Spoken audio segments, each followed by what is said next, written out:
Yo, what's up, everybody? Bren here. Got some of my boys, Danksy, Rhodes, Max, and then a special guest I'm stoked to have on, my boy, Ra. Can you guys give me Yes, the sir. screen so I can show you guys? Danksy, I don't know. Yeah, there we go. Let me see here. Boom, boom. Perfect. Yeah, we got my boy, Bra here. You guys should be able to see my screen now. Um, I'm sure a lot of you guys know him, Pepe OG. We're going to talk a little bit about his story. One of the earliest people I know, I think, to Pepe. A lot of other stuff from there. To now being probably one of the most universally loved people I know on crypto Twitter. Everybody loves Bra. So super stoked to again hear from him. We're going to do a little bit of a review of the last few days here in a second, and then of course talk to my friend here, Max Crypto, 40-year TradFi vet, about a lot of stuff that's going on, and a little bit of a hunch that he has, that things may turn around here soon. So either way, like I said, share, like, retweet the stream, and Roach, you want to go ahead and do your review? Oh, and Yeah, then real quick before I start, we like to make this a super interactive stream. So everybody in the chat, we will be looking at that when it is time. Questions, comments, anything, leave that in there. For myself, Max, anybody on here, brah, we'll be looking at that for sure as well. Chart requests and all that when it's time. But go ahead, Rhodes. sure. On Friday, I talked about how I thought the 85K, 84, 85K, 200 daily EMAs was an important level to claim. We've kind of been bouncing off the lower level of that here the last few days, and it's chopped still a little bit. We'll look to get above that. I think that's going to be a really important key level. Tomorrow we have the FOMC meeting. Really going to be an interesting one to see how Powell comes out, what his kind of discussion is there. I look forward to Max and his thoughts on in general in there. MicroStrategy buys another 130 Bitcoin. Relatively small buy in the scheme of things from what they've done in the past, but they continue to add. Of course, they recently had the preferred share stock sale, which I think is going to be a big catalyst for them. Doesn't impact their liquidation levels or anything like that because it is a preferred stock share. It's not actually any kind of lending scenario. With that, AI XBT was tricked out of 55 ETH. Ended up sending 55 ETH out to someone based on some communication. AI agent market cap is now at 5.7 billion, down 8% over the last 24 hours. Overall memes are down in general over the last 24 hours, but we have seen some improvement over the last week. NFTs has been still quietly building and getting quite exciting. I did mention that we had several days where we've been over the buyer to seller ratio, more buyers than sellers. We've had a couple of really interesting projects here over the last few days, and that has been a bit of a catalyst for us. Kind of not too indifferent from the 2021 cycle where we had a couple projects that were interesting that kind of spurred things. I'm not saying that these projects are going to do the same, but it is bringing some energy and interest into NFTs. Good Vibes Club since Friday is up over 250%, up as high as about a 0.48 floor. Really crazy. I know when I talked about it, I thought, okay, the 2 week mark was really kind of the interesting level for this. I still think that's the case. However, there's been such a run on it that clearly there was some profits to be had over the last, really over the weekend. Again, products on the timeline a lot, something you want to look for. Positive reveal, something you want to look for. So there has been some really positive indicators overall. I don't know how strong this project holds over the long term. Art is interesting, but compared to everything else out there, still a lot of work for them. Ryuli, another recently launched project. This project will end up on Abstract. Has minted out on Ethereum to start, up 67% in the last 24 hours. I think this is just energy over the recent projects. Looking at their X profile, etc., they have reasonable art. I'm not sure how much this cooks, but at a 0.085 ETH floor, it's an interesting point. And then Mask of Lucy's also got as high as a 2x, up 75% since Friday. I think this one is really the one that's going to show strength long term on the art side of things. Of course, it's definitely on the higher end, but a lot of interest here. Smaller collection. Sam Spratt has been done very well, and we've seen some other pretty high level art sales in the last bit, autoglyphs, etc. That I think generally indicate that there's some strength in the AI or in the NFT art sector and in NFTs in general. Meme coins, I looked at the weekly movers. Pepe up 10% over the last week. Great to see. The last time when we talked about this, everything was really down on the week, but they are down 9% over the last 24 hours. SPX 6900 is up 31% to 341 mil. Fartcoin up 12.6% to 276 mil, down 17% over the last 24 hours. And PopCat up 21% to 178 mil. So overall, we're down quite a ways from where we were, but we're seeing a bit of a relief bounce and then some chop into today's general slide. And in prediction markets, 100K is now at 6%, down 7% probability from 13 since Friday. And then 70K has kind of remained flat at the 16% probability. But most likely we're in this range of chop here going through the rest of the month. Hell And yeah. And then yeah, we always appreciate the review, Roach. Great job. Oka says keep it up, Roach. Fuck yeah. So with that, yeah, a lot going on. I'm glad you spent a little bit more time on NFTs because that's kind of what's been up Mhm. the last few days. Good stuff to see that a lot of these newer projects starting to do well. Hopefully, a sign of things to come. We already have 583 people in here. I don't know how many in here at one time because Twitter doesn't show concurrent views, but views in general at this point, 8 minutes in, love to fucking see that. It's a great time for you guys to be on. This is like the first, I think, kind of interview slash formal guest we've had on, besides Max, obviously, who's become a regular of the show. But I'm super fucking excited to have my boy Bra on here again. Bra, how are you doing today, bro? Okay, good. How you doing, bro? Fucking literally just found service. Good, I good, was good. over here Yeah, panicking. I was like, damn, damn. if you lose it, let me But know. Message me and we'll work with it. But hell yeah, man, stoked to okay. have you on here. How you been doing the last few weeks? You've been stuff's been quiet. You've been hanging Shit, in I've there. been trenching regardless, bro. It's addicting. but but yeah, I've been just holding my conviction bags, Mog, Pepe, and I DCA'd a little too early, but I have faith still. Hell yeah, bro. It's impossible to know whether these big meme coin corrections are going to be 50%, 90%, 70%. It's all based on the majors. Definitely want to hear Yeah, about facts. some of the coins that you like and the coins you're buying now. But I kind of want to talk a little bit about your story because I think a lot of people know you, love you, like I said, but like not unless you were here back in 2 years ago, you really don't know your full story, which I think is great. I've had the pleasure of like kind of seeing it firsthand or having a front row seat to it.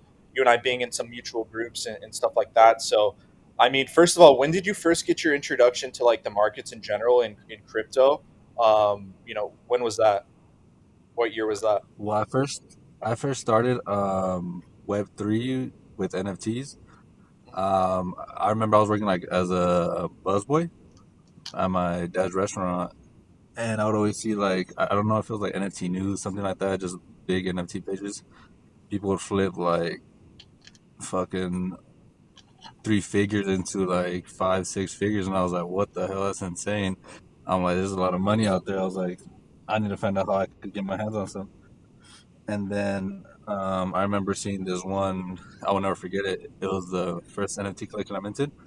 It was called Billionaire Dog Club Mm. (BDC), and I was also selling Frenchies, and I had sold my first litter, Oh shit! and yeah, I invested that into. I think I put in like 1,500 into the mint, so it was like I forgot how much it was, like point two, and basically it didn't mint out. And then the founder, I should have known that shit was a red flag, but it was my first project, and Yeah, so he mid mint he dropped the price half off.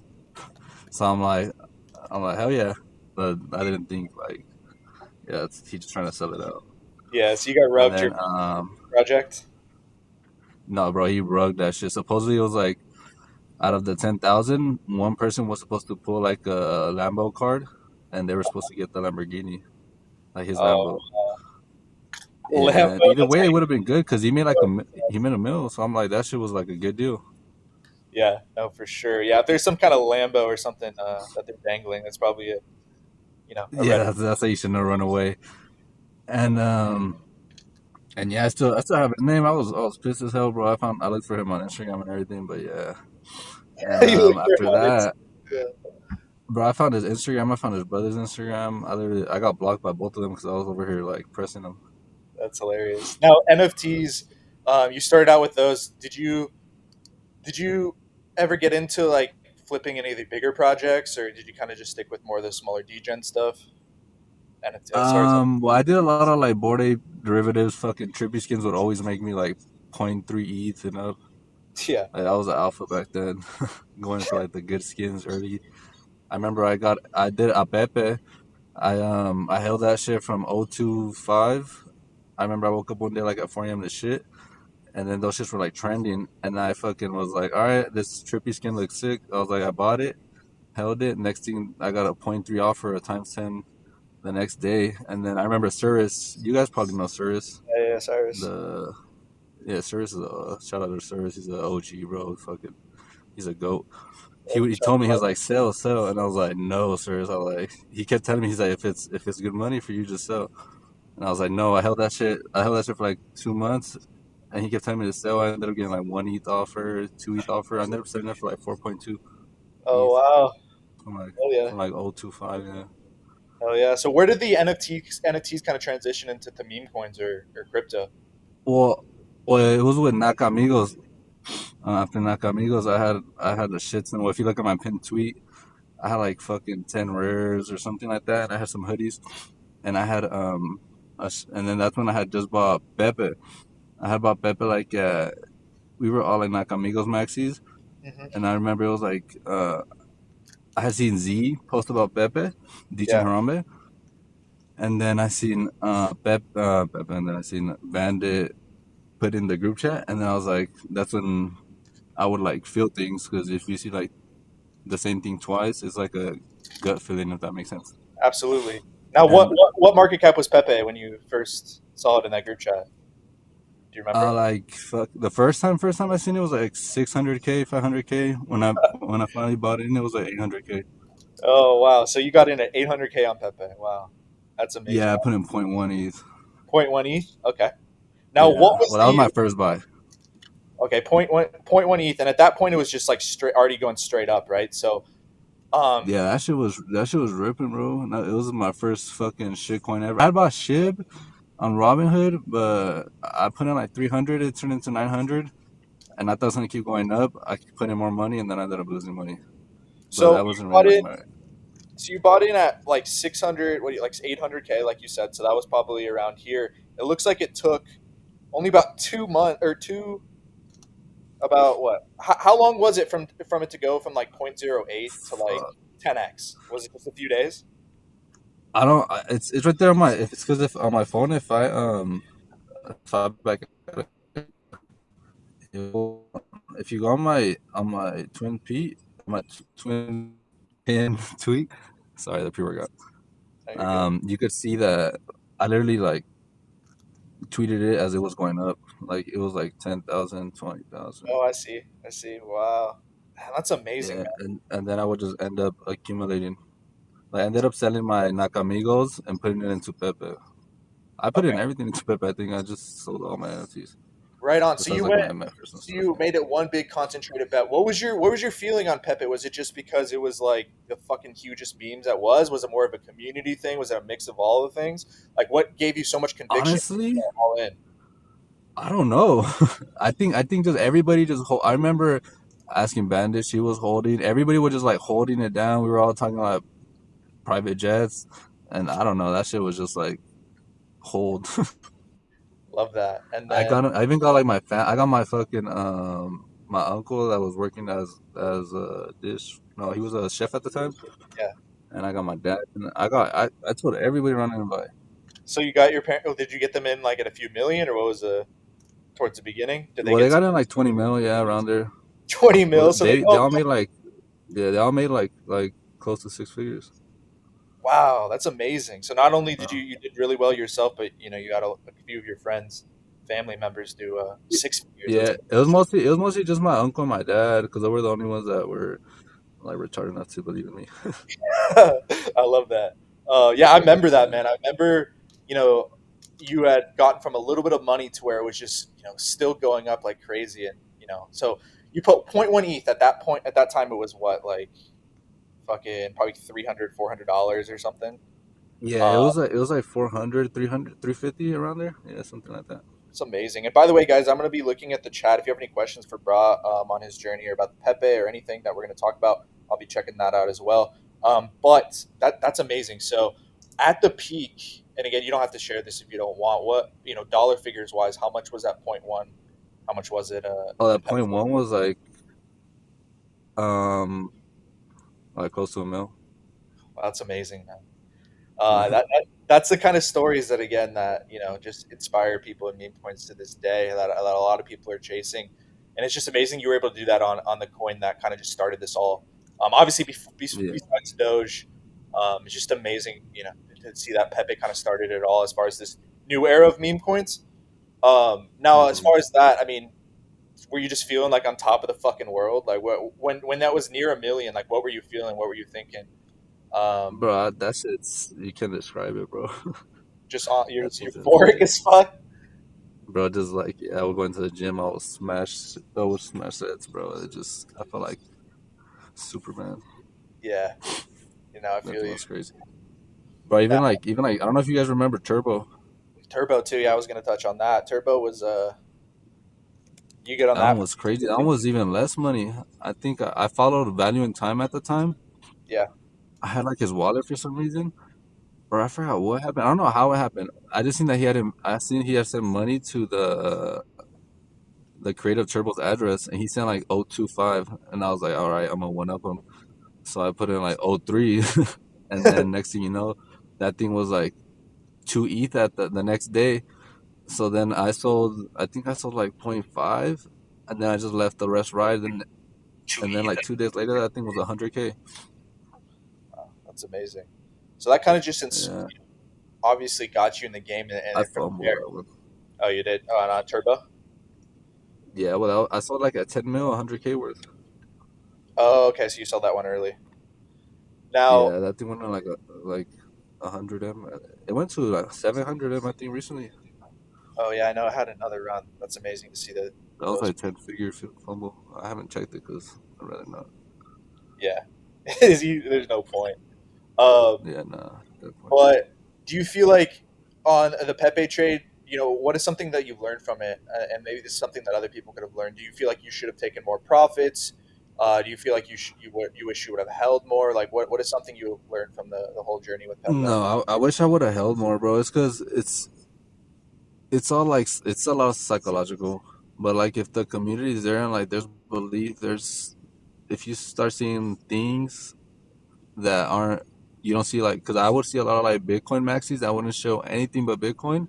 Yeah, They were like shitting Pepe, so I was like, oh, that I should have seen that as a like hold because like Bitcoin is like those motherfuckers are crazy holding conviction motherfuckers. So yeah, but absolutely, because I fumbled a bunch. I sold a bunch. Because when it went down to like 300 mil and it bounced back to like 800 mil, I sold a bunch, probably like 80% of my bag, and I ended up buying that shit like at 3 bill before the run up all the way to 13 bill.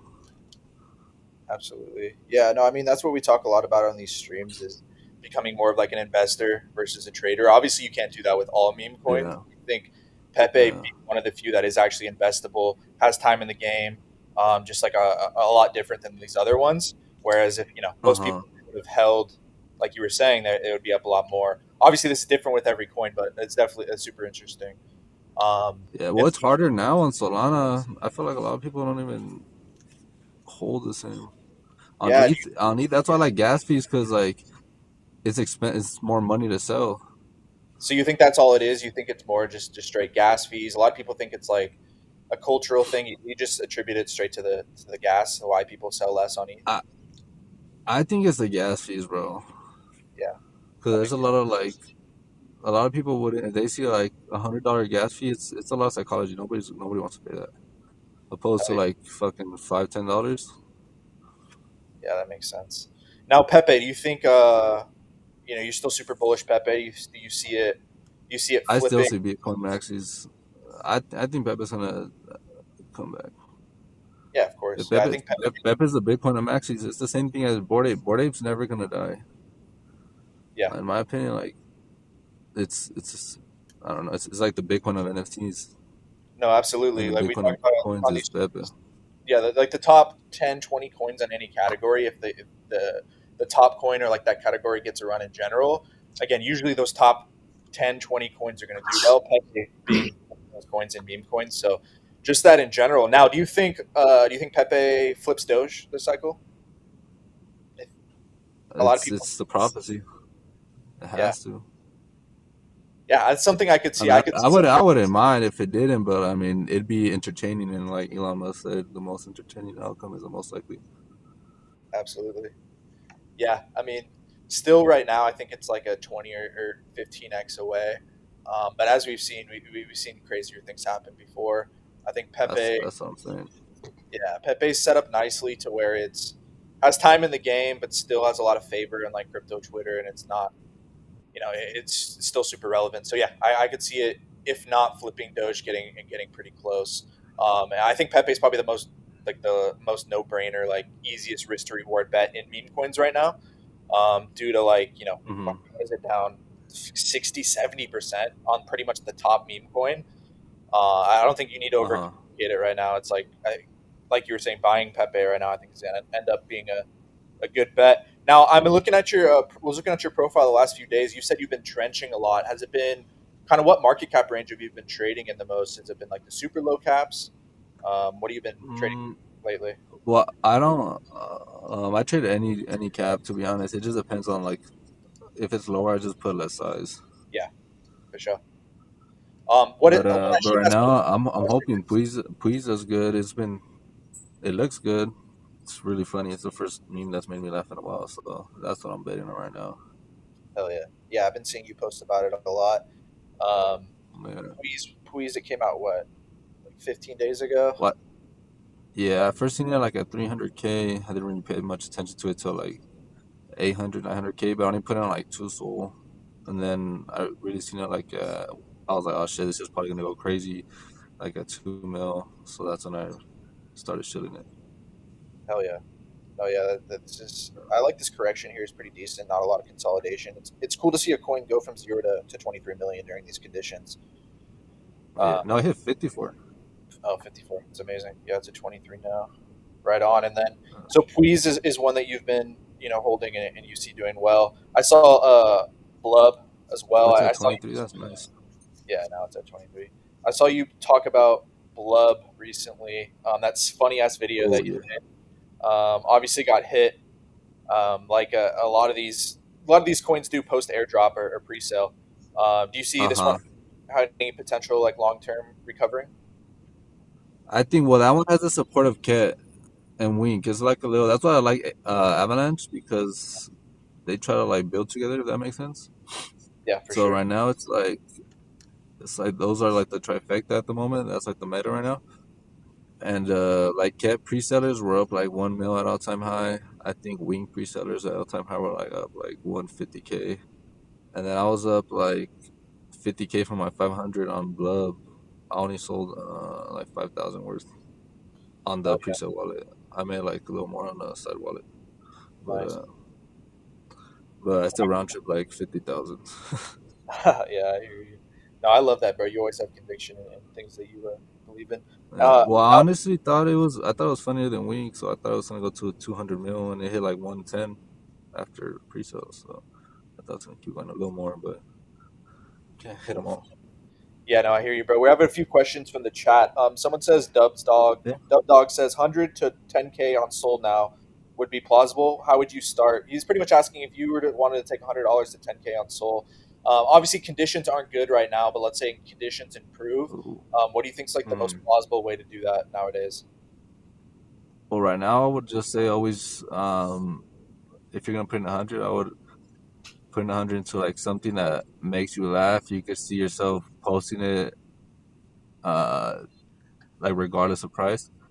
And I would always right now, especially right now, I would just put in your investment and take it out once it doubles and just ride the rest, like just risk it and just keep doing that. Love that. Yeah, for sure. Getting risk free pretty much as soon as possible, and letting. and keep doing it. Yeah, I like what you said at first too about being funny and something you want to post, because I think a lot of that time that's gonna be what other people like and want to post too, especially if you feel like you yeah. have a It's because sometimes you're early and you don't realize it, so you fucking fumble the bag yeah. being too early. I love your approach. I like it's like a little bit of a hybrid approach of like, yeah, you're trading low cap coins, but you like to find the few that you really like and see, have conviction in, and you kind of ride for them. And I've seen you Yeah, have a lot of those that actually do really well and get you, not only you, but other people you share it with, like really big gains. So, fucking mad respect. yeah. Because no matter the market, you're always gonna have participants, so you always want to find something fun. Absolutely, bro. I fucking love that. Does Bra stay on screen all day for trenching? Nah, bro. I was just at the gym right now. Oh, especially I used to, bro. My fucking baby mama used to hate me. We used to fight a lot. Yeah, yeah, yeah. I hear you. Yeah, no, I think that's But right now with my son, I try to help her out a little more because of the post. What's that thing called? The post. post. Yeah, yeah, Whatever that shit. The depression shit. for sure, man. I hear you. Got to be for there for her. I feel Yeah, that. family comes first. Yeah, absolutely. Yeah, no, I mean, Without family, definitely. And just in general, I think we learned it what Max has been teaching is just less time on the screen and fucking staring at charts is, I think, good for anybody. Um, it's better. It's like Joe, bro. That Joe trade was like just I didn't even know I had like a quarter mil in it because I had put in like a round trip down too. But like in Joe, I remember. I don't know if you remember DNS had like put in like that one tower in. yeah, yeah, yeah. And then DNS had shared it early, like a 70K, and then I faded it, and then it went up to like 300K, and then I put a little bit in, and then I literally forgot. Next thing I know, it was at 10 mil. I checked to see if I still had some, and that thing was worth like 60, 70K, Oh, something that's like that, fire. bro. Love that. Sometimes it's just better to just like forget. And then, like my mom always said, what's like meant for you would always be yours. Sitting there staring at the screen is not going to change anything. Exactly, bro. But Extraordinary it says, also depends. yeah, for sure. It's not for everything, but generally that's pretty good advice. AVAC's super bullish right now. The projects on there are crazy. Yeah. How much gas fee trade in Pepe? You mean right now? I don't. I think right now it's only a few dollars for a swap. No, I Uh, don't think it was. I don't think it was that much. back then. The only gas fee that was like that raped me was the other side of it, bro. Never again. Andre the Giant's asking I now. don't know Do if you you guys hold been to the other side. other side? No, I remember though. Wait, Um, what's he asking? so I think there's a little bit of a delay between us, but either way, Andre the Giant asked, "Do you full port nowadays, or do you have decent risk management plan?" In this market, I have risk management, bro. It's cause last year I went down from like quarter mil to 14K, Wow. just Yeah. putting in like 10,000 into like I remember Didi, that stupid Pepe bird. Yeah. I put in like 12, 15K, and I lost that shit overnight like that. Yeah, I learned a lot like that. I don't do that much. Yeah, man. It's just it takes getting burned. I feel like for a lot of people, for most people, to actually experience and get burned and lose money, for them to really get it seared in their brain, Hmm. and realize like, especially if I'm trading meme coins, I have to have risk management, or else it's just literally a Yeah. casino. It's like a shitty casino too that has worse odds if you don't use risk management. Yeah, facts. It just depends on the situation always though. Like if it's someone popular that just posted some shit, it's you have better odds of like putting size in early and taking it out fast. But Yeah. like shit like that, we gotta watch it. Dark says, "I have a question for Bra. How did you stay up after hitting so much, and what did you do in quiet times in the market?" The first one he I said, just "How?" keep trading just like Yeah, less aggressively. love that. Okay, so in the quieter times, you just adjusted um, to trading less. Um, Yeah, it just depends. Like if the market's not like for just throwing money and it's not giving just stupid returns back, there's no return to throw stupid money at it. yeah, absolutely. And then let's see, do we have? Yeah, what's meant for you always be yours for sure, bro. How do you even forget your trades? I literally watch. He says, "How do you forget your trades?" I literally watch my port 24/7 when I trade. Um, Nah, bro, that shit would. My nails, I already bite them off. Like I barely have nails, so I just that shit would screw me, bro. Um, Now he says, "Can you use the filter that you use to spot a gem?" That's probably the better question. Is like, do you use Photon, the bots, and like what maybe a few settings that you use on there or something? That's what he's asking. Hmm. No, I don't really go off that. It's mostly just like group chats, who sends what, and if like certain people send it at the same time. Yeah, I don't know. It's weird. It's more like just like timing, like right timing of like the show, not the right time. absolutely. Yeah, I love that. Yeah, if you have the luxury of like being in group chats or anything like that with other people, and you seeing other stuff other than just popping up on deck screen or whatever the photon and all that. That's good. I like that. Yeah. One And if you point. don't have anybody, I would just say just like, I mean, not reply guy, but just like grind and then just like reply guy like the right people, and then sometimes a DM helps. You never know. Sometimes it'll help you out. Absolutely. That's what I always tell people too. They always ask me, how do you network? How do you meet people? Most people, again, right now it's kind of a crazy time. People are kind of fucking psycho, but no, I'm just playing. A little bit Yeah. schizo. No, Normally, no, they are, bro. I've gotten death threats. really, why? Just for That's posting why I porn? stopped shitting so much. That's Yeah, crazy. for like posting shit that is like, bro, that shit went up 5, 6 times. Like, it's not my fault. That shit went to zero. I round tripped. I lost money too. Yeah, I think people need to take more personal responsibility. That's terrible. But beside Yeah. all jokes aside, I think anytime, even right now, like most people are super like cool and willing to share information and everything if you approach them normally. So like Bra said, like don't be weird, but like reply guy on people's stuff, leave genuine comments. Not only will that get you on their algorithm and they're more likely to reciprocate onto your posts, but again, it makes Facts. that general that connection, like plants that seed. And then if you guys do connect, maybe like you fucking hit it off in the comments or whatever, send them a DM, and you'll be surprised how many people add you to group chats, fucking give you information, alpha, all that. So that would be my genuine whatever. Just be yourself and fucking reach out to people normally, and most Exactly. people will be happy to help for real. Yeah, just put Um, out good energy. It'll come back. exactly, and that's why I feel like why I think Bra is so well loved. Everybody loves him. He always puts out good energy. Bra, you need to start making more of that. I don't know if you like doing it, but like the videos and that one blood video you made is hilarious. Feel like I Bro, feel I like your do. I've been telling like my girl that I need to start fucking. Well, I need to get. I'm trying to get jacked again, bro, and just make like funny skits. What do you mean jacked again? You lost some of the gains or what? Well, I didn't. Well, I'm just like not as buff as I've been at like my peak. I'd like to get back Dang. to that. Hell yeah, bro, you will for sure. I'm sure the fatherhood for the first time, it's Yeah, a but I should send lot. me back, bro. I was munching on fucking Tom. No, what is it? The Ben and Jerry's dirt cake. Those shits were fire. Right on.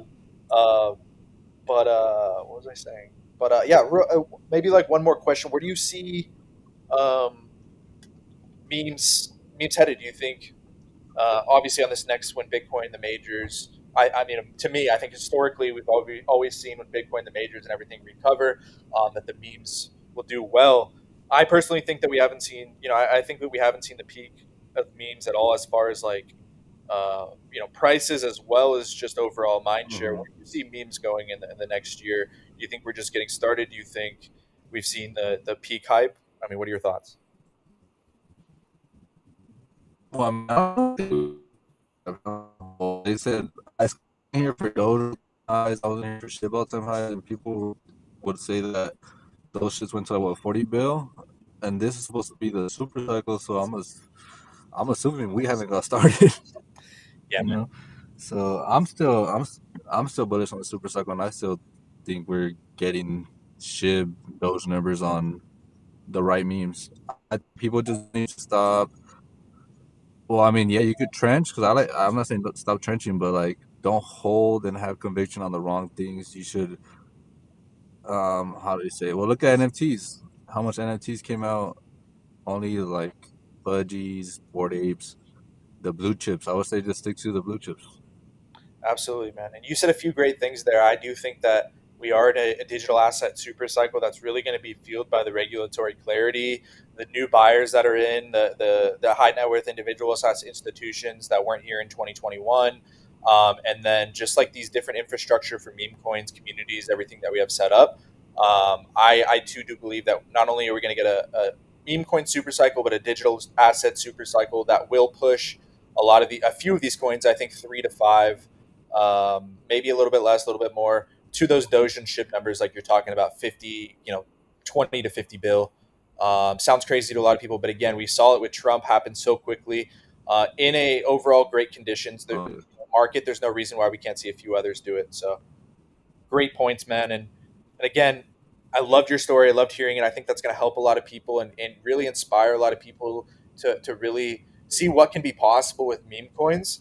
And thank you so much for coming on, bro. Definitely hang on with us. If you don't lose service or if you need to work out, you can hop off, whatever. Always welcome to come on. We'd love to have you on again. You add a great dynamics to the stream. Everybody go ahead and shoot my boy Bra a follow. I know a lot of you guys already probably are. Um, but any closing thoughts or anything for the people before we move on to the majors and stuff, bro? So I would just say never lose hope, never stop dreaming, and there's a lot of pie out there. We all deserve a piece of it. Fuck yeah, bro. I love that, bro. Thank you so much for coming on. And like again, hang on if you can or want. You can get back to your workout, whatever you want. We'd love to hear you chime in on everything else we're gonna talk about. But again, hell yeah, brother. Thank you so Yeah, much. I'll stay for a little bit, bro. Hell yeah, bro. Fuck yeah. Agent I'm King, gonna thanks take for. a rest. Fuck yeah, man. Let's see, Max, you still there with us, brother? Thanksy. Yeah, Everybody else. yeah, I'm here. Fuck yeah. Amazing interview with my boy Bra. Glad we're able to do that. I think it gives us a nice little different perspective to the people that love the memes and see what's possible with meme coins and something see the progression from someone who's been doing it for a little bit here. But Danksy, you still with us? Rotes, how's everyone doing? What's good? Always. No, Oh just yeah, listening in to the conversation. Pretty interesting. fuck yeah. Um, yeah. What are we? Should we do macro right now? We haven't done macro in so long. Yeah, we'll talk about some stuff that's going on. I mean, here obviously some thoughts from Max. He was talking about us earlier that we'll get to, but some thoughts that he had specifically about some events that may be coming. But either way, I'm gonna look at the chat real quick. What's up, Oka? What's up, BAMP? Ethan Czar, what's up? What's up, Oka? Yeah, so I wanted to do a nice interview. Like I said, we're gonna this year mix in some nice interviews, some nice other guests as well. I love to hear people's story in the space. I think it gives people a lot of perspective, and again, sees what's possible and like stuff like that. Dark says thank you, bro, for sure. Yeah, I want to get into some stuff that's happened the past few days. Let's go and hit the fucking bookmarks real quick. Um, let's see. I think markets kind of started selling off a little bit the past day or so. I think some of the people are attributing it to the Secretary of Treasury or the Treasury Secretary, whatever, saying they can't guarantee no recession, which is like a fucking nothing burger. Um, Max, anything that comes to front of mind that we should talk about first? Yeah, I think you know what I've tried to do in the years that I've been involved is a lot of people pay attention to what's happening, but the real money is made by paying attention to what isn't happening. Like for example, early last week there was firestorm discussion about how horrible the U.S. was, and this came from all the leaders of Canada and Mexico, of course, all launched their volleys of how nasty the Americans were because they were going to put these big bad tariffs on everybody. But what I want you to notice is that for about 8 days now, they haven't said a word. Mm-hmm. And you want to wonder why that's happening. Well, it's precisely what we talked about on the last talk. They come out and they thump their chest and they tell how everybody's bad and they're ready to fight a war. And then what they do is they go back to their office and they start negotiating. I think the odds are very high that the reason it's so quiet prior to April 2nd is because they're making a deal. They're making a deal. And you know as well as anybody else, everybody on here knows that Trump wants to step in front of the camera and say, see, this is why we're going to use tariffs, because here's the new deals we've made with Mexico and Canada, our trading partners. America's going to be treated better. We're going to, he's going to list 5 points, and then he's going to say the magic words. And hence, we will no longer have tariffs being implemented on April 2nd.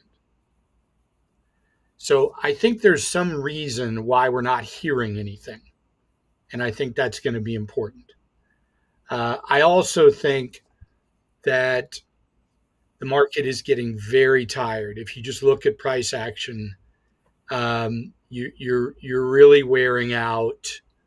You're wearing out the enthusiasm, if you will. Yeah, you can feel it on crypto Twitter for sure. Yeah, you can just feel people just going dark. They're they're not they're not participating clearly. Remember, everybody talks their bag. I'm now starting to use the right lingo. Everybody talks up in the stock world. It's their book, so everybody talks up their book, meaning what they own. And when everybody shuts up, it means they're out. They're not in.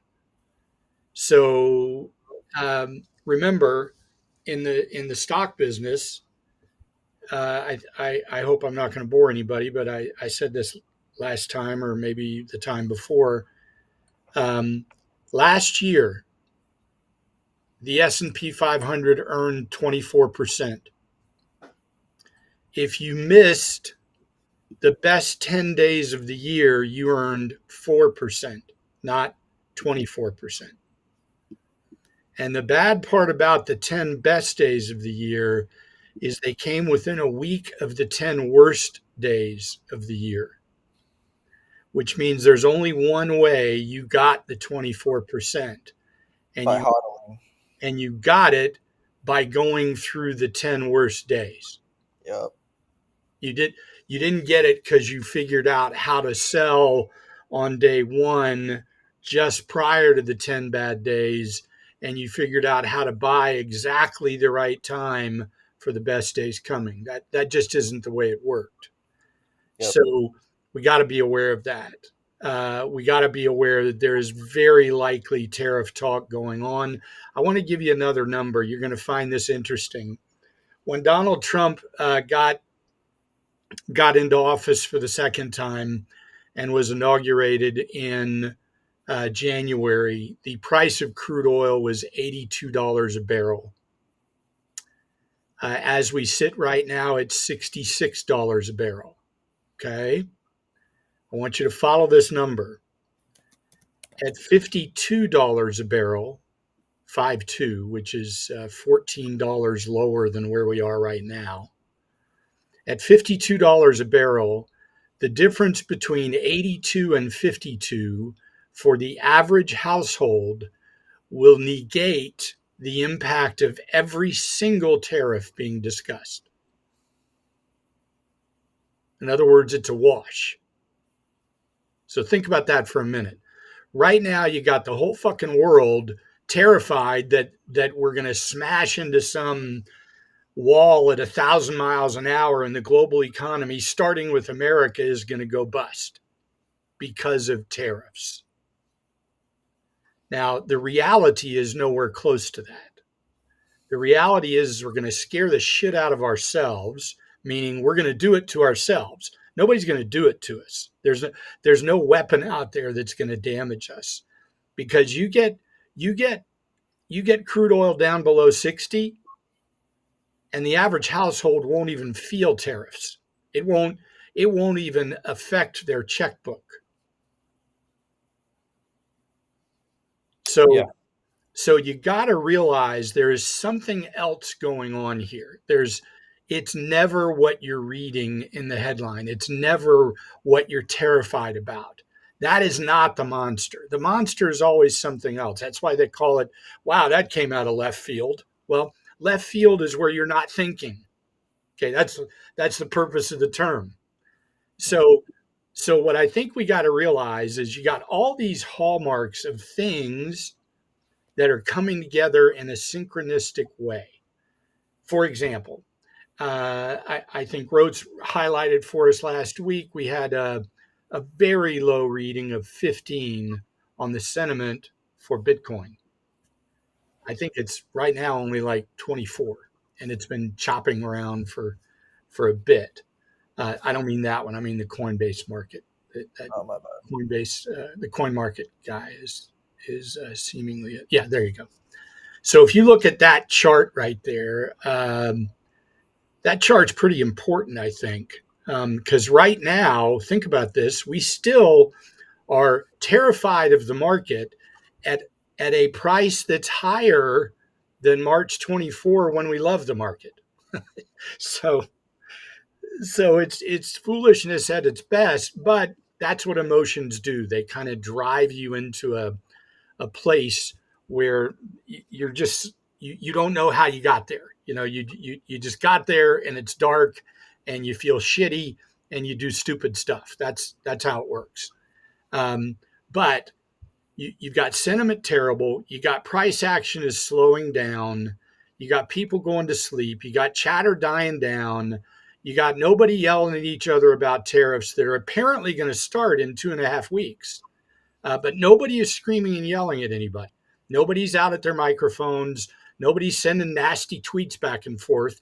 It's because something else is happening. You think they're just negotiating for a deal? Is that what you... Of course they are. Yeah. But they don't want the tariffs, right? I mean, what else would they be doing? If they weren't, look, if they weren't negotiating, they'd be out at their microphone yelling and screaming. So Yeah. it's pretty simple. You want to be aware of what's not unfolding. Okay. Yeah. The other thing that's happening is I don't know if anybody picked up on this, but if you go to Sailor's Twitter. timeline, they have a second vehicle he announced today. Yeah. I'm telling you, man, he's going to raise a shit ton of money. And you're not going to know it until he announces it, but he's going to buy up an awful lot of 78, 79, 80, 81, 82,000 dollar Bitcoin. He's going to buy a shit ton of it. Okay. So, and then I'm glad you got it right there because dickhead Peter Schiff is doing his usual shit. I got to tell you about this guy. In fact, you might see my tweet right below his comment. Schiff, Right below Schiff's comment or right before my yeah, right here? right there. See, right there. So I chatted back and forth with him. This guy, look, in the stock world, I have been on the other side of the screen on at least, I don't know, a dozen interviews with that dickweed on the line. Really? And- You and him? Oh, yeah. I love that. I got to see that. He's a fucking moron. He has been shilling gold since the time he could fucking walk. So of course he's going to tell you gold's the thing because he's fucking ripping you off by selling you gold. See, when a guy says to me, "Hey, I think the best thing in the world is X, and I just happen to have some I can sell you," well, he's fucking lying. Because if he really thought that the best thing was X, why the fuck would he sell it to you? Yeah. He would keep it. He would say, "No, I'm not going to give you my gold. I don't give a shit what you pay me for it. I just told you that I think it's the best thing you should own. Why would I sell it to you?" Yeah. So For sure. you got to see through this shit. Here's a guy who will tell you publicly, he'll say it in writing that gold has been the best investment for 40 years. And now I'm going to give you a really quick math lesson. I think we did this before. If Brent and I are sitting having a cup of coffee back in 1982, which is the only numbers I can give you because I actually lived them, and we each had $5,000 to our name, and we were having a knockdown, drag-out argument about whether we should buy the S&P 500, which, by the way, is paper assets that quote unquote are worthless during inflation cycles. That's the gimmick. Okay, so and one of us is fighting for that, and the other one is saying, no, you're a moron because inflation's going to eat you alive, and I'm buying gold because that's the only thing that keeps up with inflation. So we take let's pretend, just because it's easier for my mind to multiply by 10 instead of 5, let's say we each got 10 grand. And Brent is the brilliant guy that says, no, Mike, you're a fucking idiot. Gold's not going anywhere. And he buys the S&P 500 at 99, which is where it was in 1982. And I, like a brilliant wizard, Mr. Schiff, buy gold at $650 an ounce. Now that sounds like a fucking steal when it's $3,000. But let's see if it really does what he says. See, if I put 10 grand into gold in 1982, I'd have about 50 grand today. That'd be it. 50 grand. On the other hand, Brand would have about $775,000. Let's go. So I don't know why anyone would sit and listen to an individual, I won't say his name, an individual who shills gold, who sells gold. That's his business. He's a gold seller. And he tells you it's the best investment for the last 50 years. And then you can mathematically prove to him he is not correct, and he still says it to you. Then why the fuck would you buy his gold? Yeah. Look at this parabolic move on gold. It's like it looks so fucking huge, like it'd be a 20x, but it's like It's fucking 40%. yeah. That just goes to show how much it didn't move for like 20 years or whatever the fuck, or Right. 5 years. Right. Yeah. So Amazing. So the reality is, I think there's a lot of things coming together. You got bad sentiment. Everybody thinks it sucks. Everybody thinks the world's going to end. Everybody thinks tariffs are going to be horrible. Look, I can just tell you this. I've been doing this long enough to tell you that I don't give a shit what the topic is. If the whole world thinks it's going to happen, go the other way. It's not going to happen. For example, I remember in the years 2015 and 16, I have a chart of this. Some of you may remember that there was a period of time where Greece, a tiny little country that sells olives, was going to go broke because they weren't going to pay back their debt. Okay. Now, to show you how ridiculous it was, the entire world came to a screeching halt. I was on 2 interviews where they asked me how important Greece is. And I said, well, let me give you a sense of how important Greece is. Greece's entire GDP, entire GDP, is about 6 months of sales at Apple. Now, you tell me, do you really think that if you have all the money in the world in one basket and you drop Apple's sales into it, are you going to be able to find Apple's sales? No. No. It's so overdone that it's not even funny. That's why I tried to explain in the last piece. If every single worst case scenario that has been announced about China tariffs, Mexico tariffs, and Canada tariffs, if they all went into effect tomorrow morning at the max number that Trump has defined for the next year, I'm talking, we have to live a whole year of it. It's only $545 billion. It's not even $500 billion. We spend more money than that on the interest on our national debt. Overblown. I mean, this is so overdone that it's become comical to the guys with all the money because they're taking advantage of everybody else being afraid. I mean, For do you think Michael Saylor is afraid? hell All no. all he's trying to do is figure out how to get more money. That's it. For sure. Somebody says, "Why are we dumping? Aren't we supposed to bottom out by now?" I mean, if you're asking that question, I mean, this is hardly a dump. I would say you're probably looking at the screen too much, like a lot of us do. Brother, just let this shit unfold. Who Yeah, knows? Maybe guys, we bottom out. I got to tell you, if you look at a market and it's the same place it was for the last 3 weeks, it's not dumping. It's just fucking putting you to sleep, and it's going to make you do something stupid that you're not gonna be happy with. Um, remember, the markets. It's a cross between a train they're trying to shove you out of and a bucking bronco that's going to ride you until you can't hold on anymore. That's Yeah. that's been that way since the beginning of time.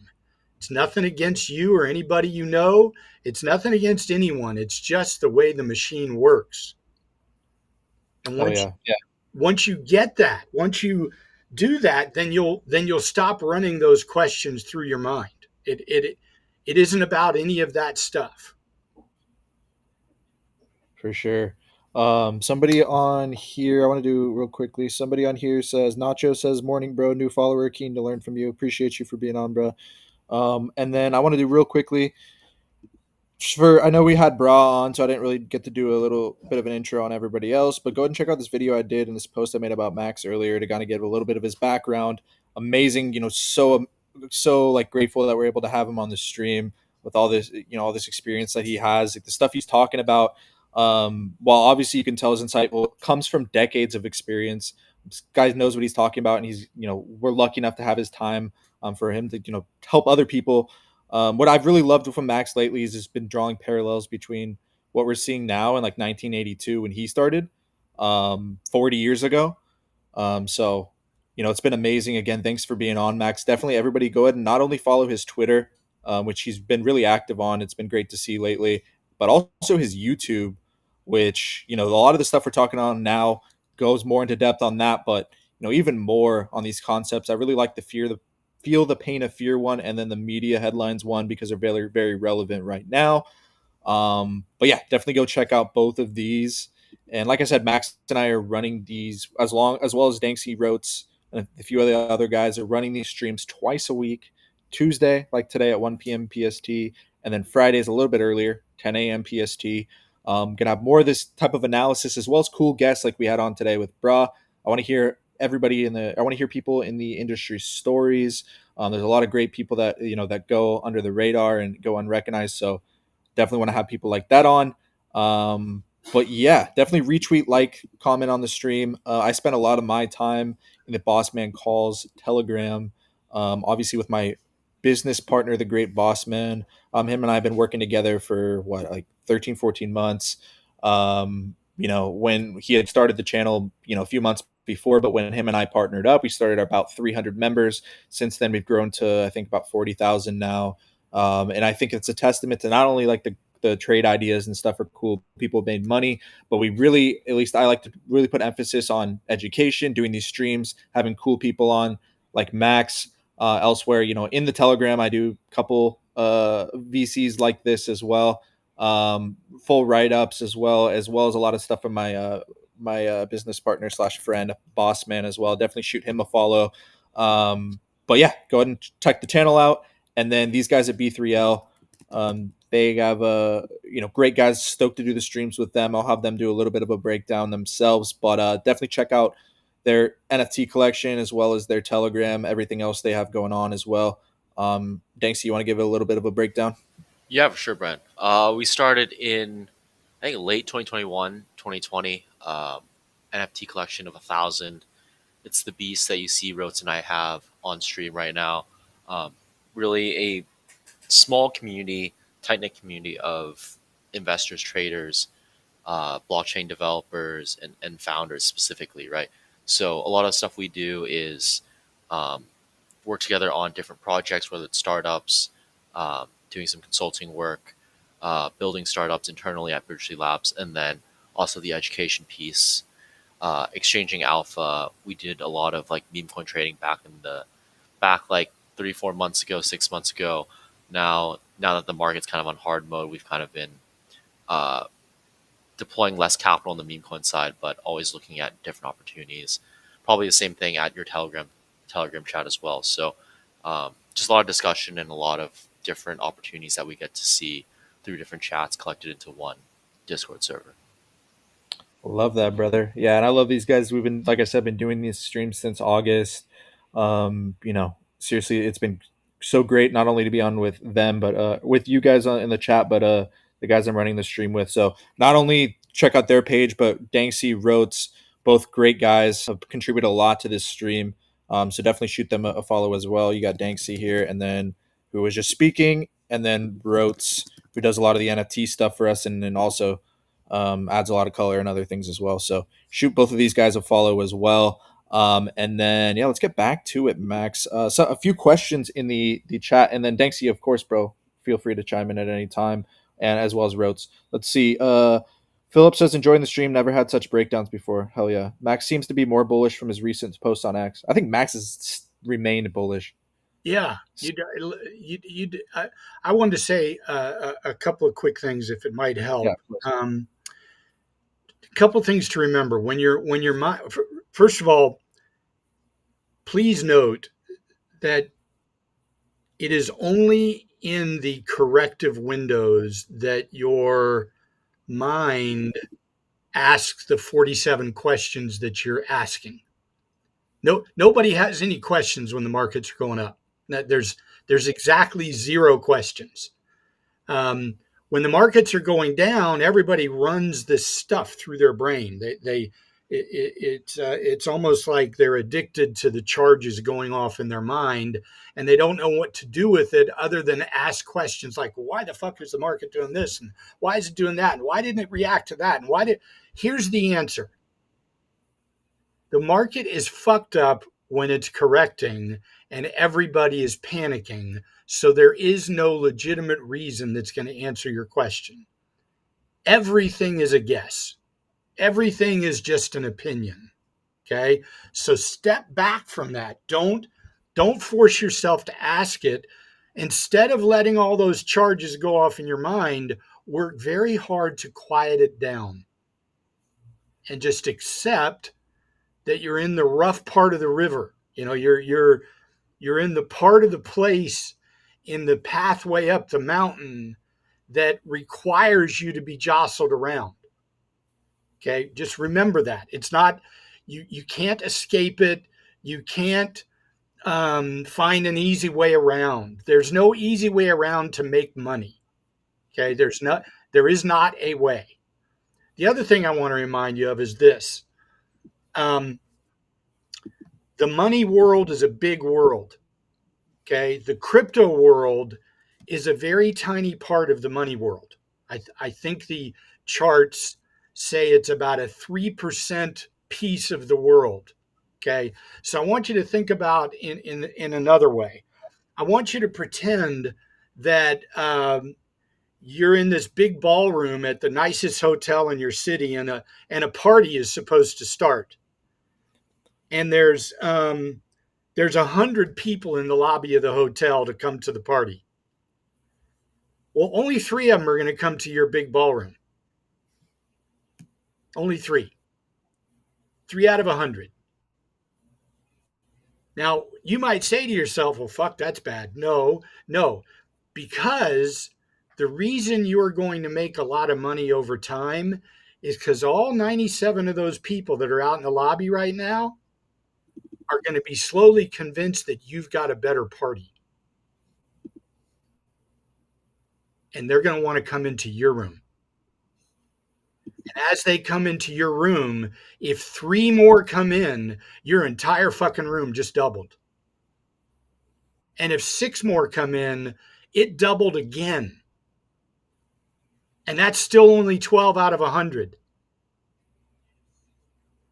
You got to understand this is like Dow 900. But don't think for a second that the trip from 900 to 45,000 was some simple walk in the fucking park. It tested every single thing you got. That's why so few people got to the 45,000.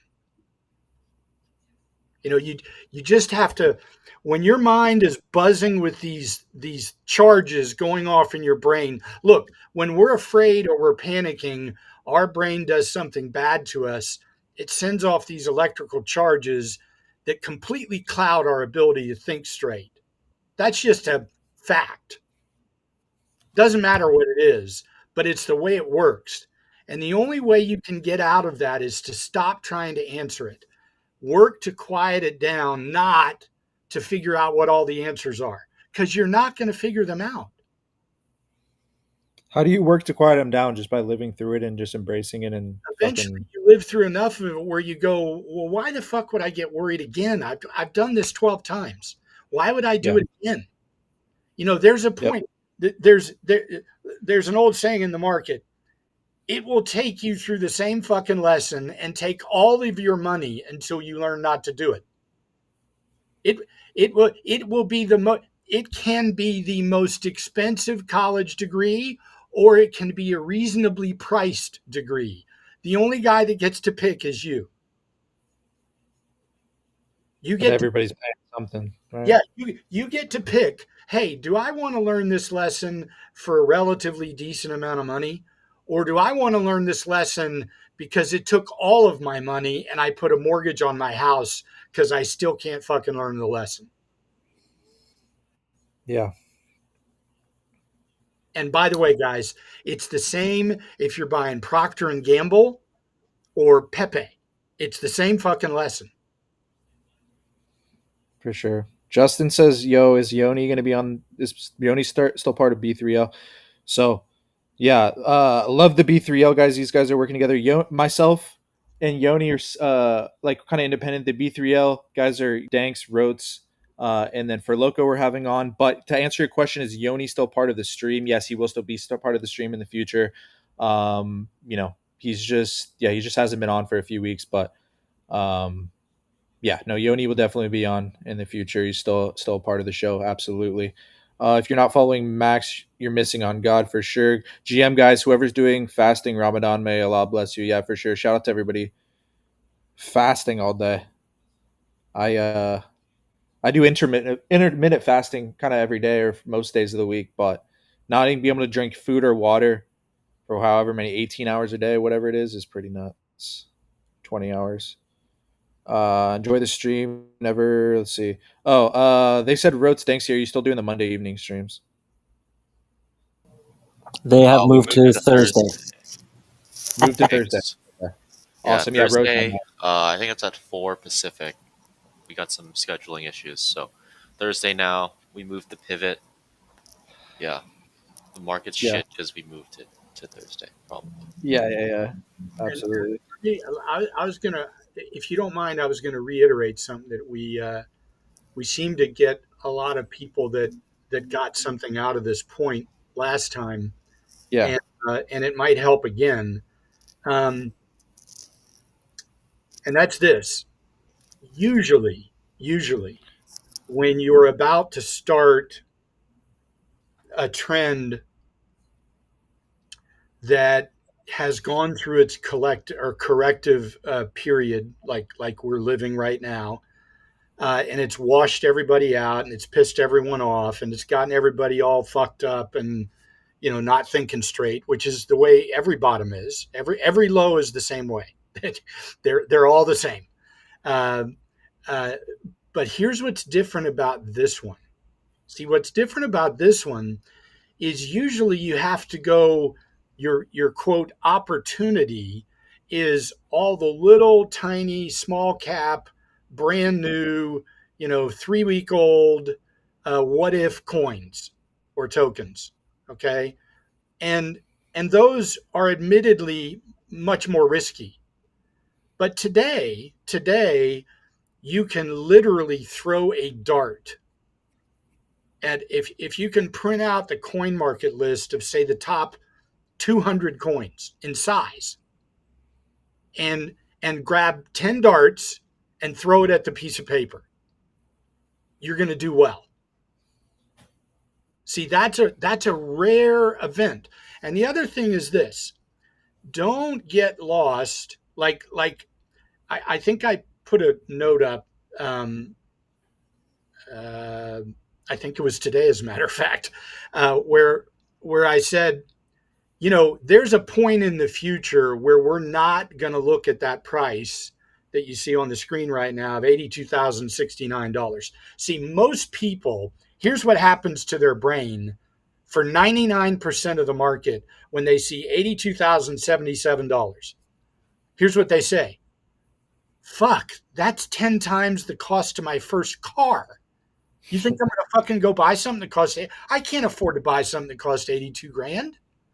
And what it does is before they even think, their mind has mentally blocked them out of understanding the opportunity. And the opportunity is I can buy $20 of the 82 grand. I can buy $20. And if that 82 grand goes to 164 grand, I made 100% on my money too.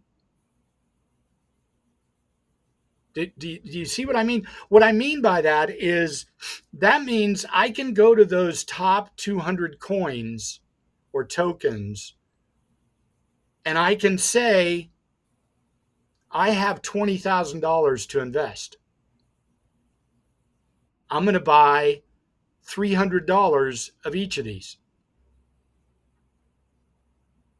See, I don't have to block myself from a diversified opportunity. I don't have to do that. That's not the way this works.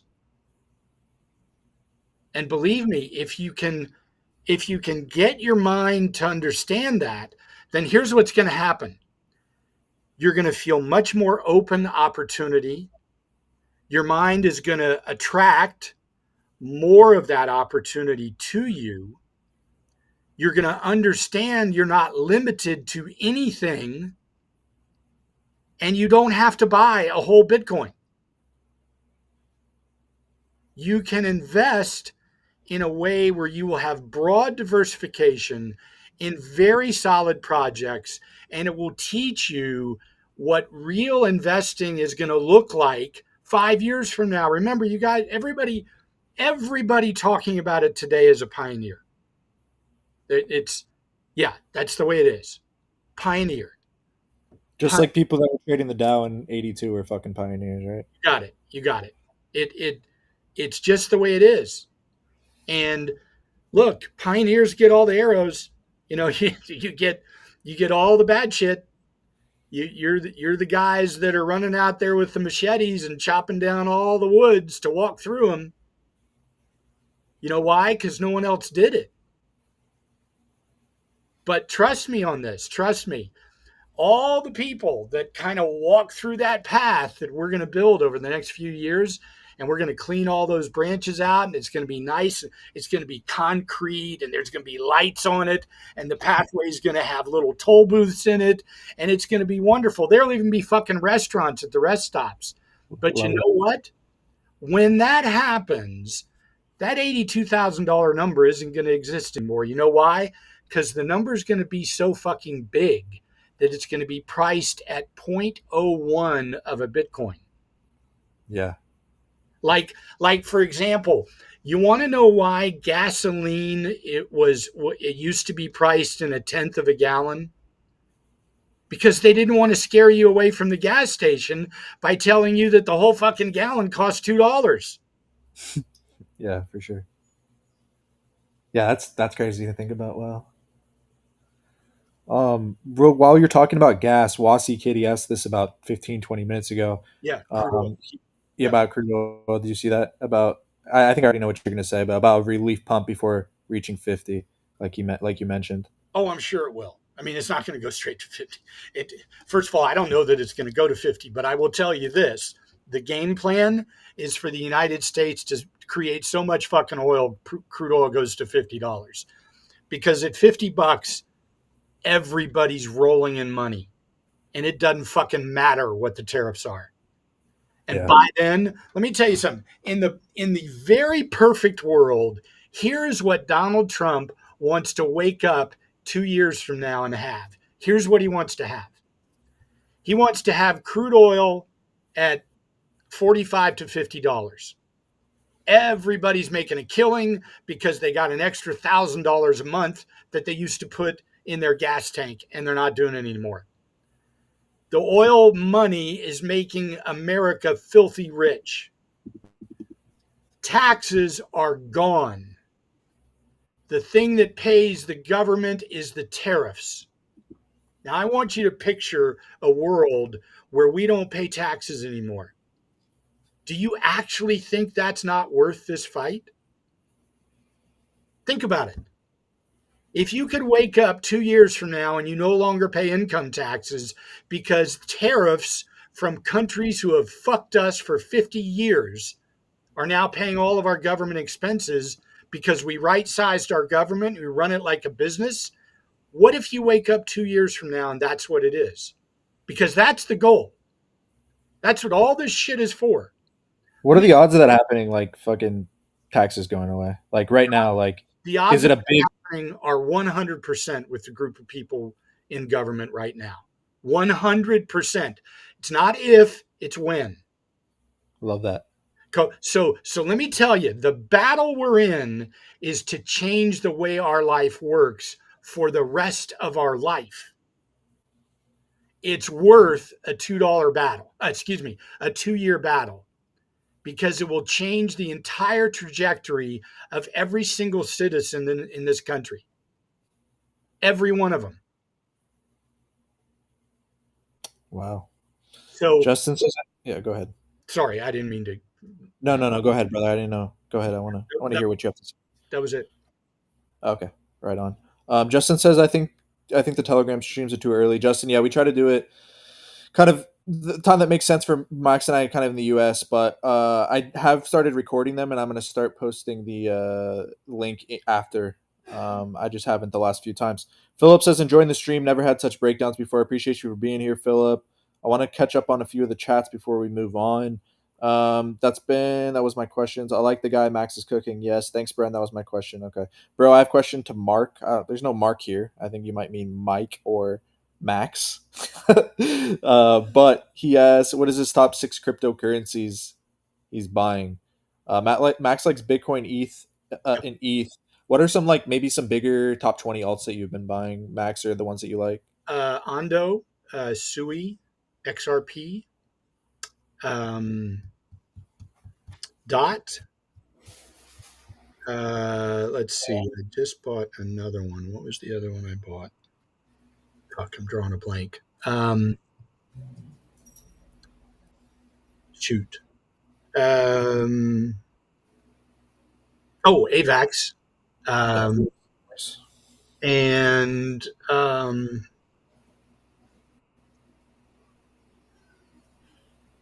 oh shoot. Did I say Graph? Yeah, no. Yeah, I don't think you said Graph yet. Okay, say Graph. Graph. And then I'll tell you the other one, Tau. That was it, Tau. And I'll tell you, there's one that's sort of the flyer that that I think is hidden behind Tau, and that's Sturdy. Sturdy. Coin. STRDY. STRDY is the symbol. If Tau in fact takes off as a legitimate platform, that is the coin. That's like the soul of Tau. So think like of the it. token, you mean? Yeah, like this. right. What is the Tau token then? Like purpose? It's more like gosh, what's the best way to explain it?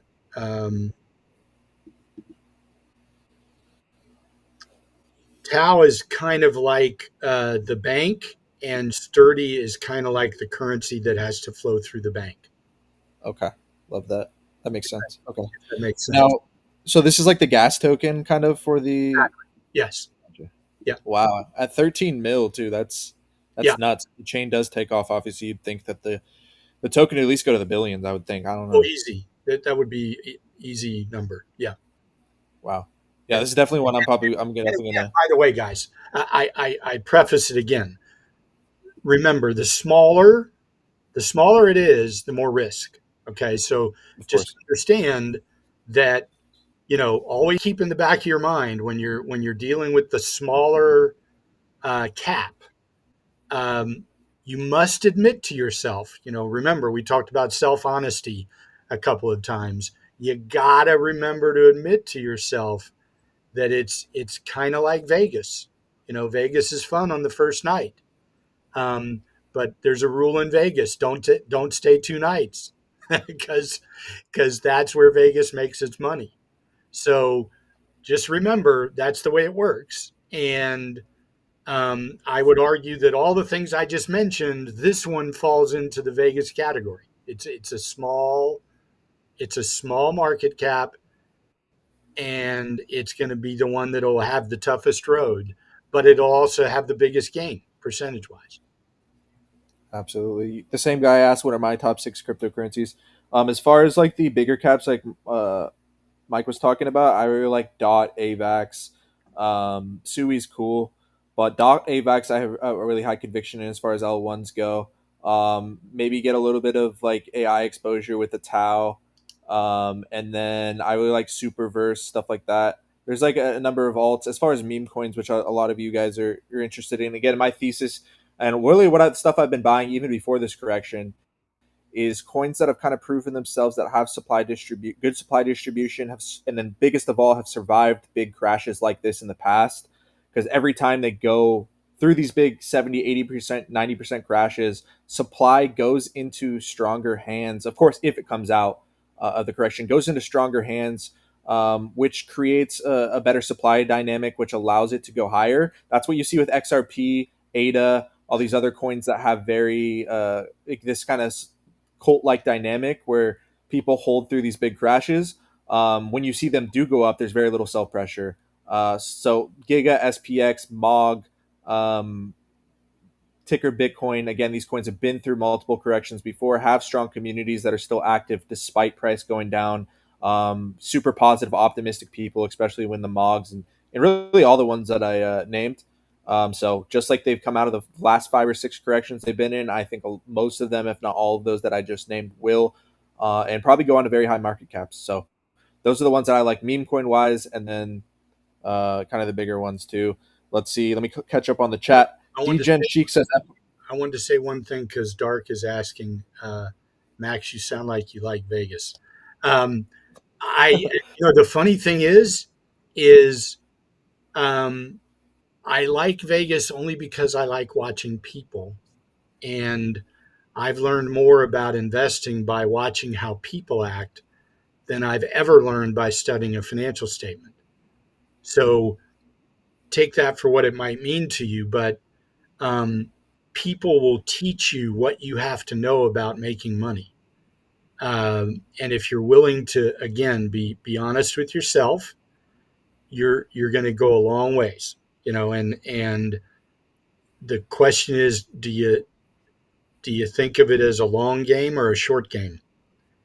Because the short game is much tougher to win, almost impossible to win. So you got to play the long game. love that.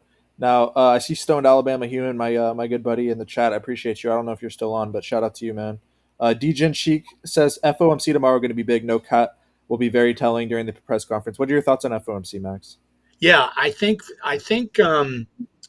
that Powell is going to have to walk a thin line, and I think he's going to start talking less confidently. See, I remember the Fed is required to stay strong and be deliberate.